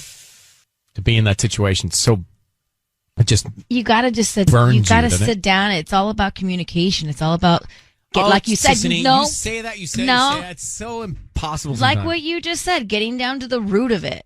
I know. There's something deeper than why people cheat. It's like, what is it in your relationship that's lacking? And it's so hard to be mature enough to do that. Yeah. And not just react emotionally. It's time for Ryan's Roses. Here we go. If it's a public service, if there's an issue in your world, you can't sort it out, come to us and we'll try our best. It is time for Ryan's Roses. Let's get into it. Dear Ryan and Sissy, my parents got a cabin in Big Bear for all of us to spend MLK weekend. It was me, my sis, my brother, our family. Sunday, I woke up in the middle of the night. I noticed my husband wasn't in bed. I assumed he was in the bathroom, but he's gone for a while. I couldn't fall back asleep. So I got up to see if I could find him. Hannah in Alhambra. Hannah, good morning. Good morning. So we're at the part where you got up in the middle of the night to go look for your husband. What'd you find? Yes. Okay. So I'm walking down the hallway, and as I'm walking towards like the bathroom that's out in the hallway, I pass Megan, my sister-in-law, it's my brother's wife, coming down the hallway. I'm like, hey, oh wow, surprised to see you up this late. Have you seen Eric? Have you seen my hub? She's like, no, and just keeps walking. So I'm like, okay, weird. That's kind of weird. And I didn't think about it that much at the time, but it is weird because she and my brother, David, their bedroom in the cabin, they have like an ensuite bathroom. Of course they do. Don't even get me started on that. He's like the total golden child and always gets the biggest and best of everything. So like kind of somewhere in the back of my mind, I'm like, why would she be using that hallway bathroom, you know? Weird. Right? So, okay, anyway, and then sure enough, he comes out of the bathroom like moments later. So wait, your brother's wife and your husband were in the bathroom together? Well, I don't know if they were in the bathroom together at the same time, but she was walking down that hallway in the same direction. And then as I'm about to walk into the bathroom, my husband walks out. Well, okay. Now the next morning, what was the body language like? Okay. This is where it's really weird. Normally we all get along really well. Everybody's, we're all like pretty friendly. They were not speaking to each other. It was as if, like, I'm telling you, it was in the air. You could feel it. It was as if they were like completely avoiding each other, didn't even talk or make eye contact. It was weird. I could feel it. It was bizarre. Something happened. Well, I don't want to think that, but... Well, no, I don't want to think that either, but here we are. So we're going to come back and call your husband and see if we can find out anything, okay? We're making the call right now. Ryan's Roses. If you just joined us, up to speed, the story is this. Hannah's on the line in Alhambra. She woke up in the middle of the night, noticed her husband wasn't in bed. Their whole family was at Big Bear, right? She assumed he was in the bathroom. He was gone for a little bit. So she gets up to go investigate. She saw her brother's wife coming from the direction of the bathroom, which she thought was odd because there's a bathroom that is in her brother's room. Right, in their bedroom. And so her husband came out of that same bathroom. So it was like the community bathroom. But both of them in the bathroom in the middle of the night. It's weird. It's not great. It's weird. I mean, and what are the odds that she sees all this happening at the time she gets up? Yeah. Next morning, body language is awkward. So she thinks, just so I understand the family tree, Hannah thinks that her husband messed around with Hannah's brother's wife? Exactly. Yep. I need to write that down. Well, sister-in-law. Or you could say it simply. I mean, you guys. Here to help. Hannah, we are going to call your husband now. I need you to say, Ryan, you have my permission to call, and then his name on Kiss FM. Go ahead. Okay. Ryan, you have my permission to call on Kiss FM. All right, be very quiet. We're going to offer him some roses and then try and find out who he wants to send them to. Okay, here we go.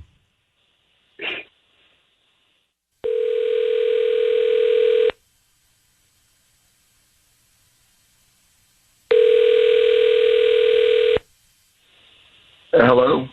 Hi, is this Eric? Yeah, speaking. How can I help you? Hi, my name is Sienna. I'm calling from Green's Flower Shop. How are you doing this morning? I'm okay. How are you? I'm good. Thank you for asking. So we're brand new here in Alhambra on Main and 4th, kind of near the Denny's. And I'm calling because you're a local resident and we'd like to offer you a free dozen red roses that you can send to anybody that you'd like today. They're absolutely free before you turn this offer down. I don't need any cash or credit card info. Everything is free. Just stop. I mean, I listen to the radio. I know what this is. Oh my God. Is my wife listening? Hannah, are you there? Yeah. I am so sorry. I mean, like, I love our family. I love our kids. I mean, I don't know who the hell is listening to this. Oh, God. What are you? I'm so sorry. You know what? I'm going to call you. I don't want to hurt your family. I don't want to hurt our family. I don't want to hurt the kids. Eric, I can't do it this way. I can't do this right Eric, now. you just 1 second, Yeah. Eric. Your voice is being broadcast on the radio. Your wife has asked us to call you.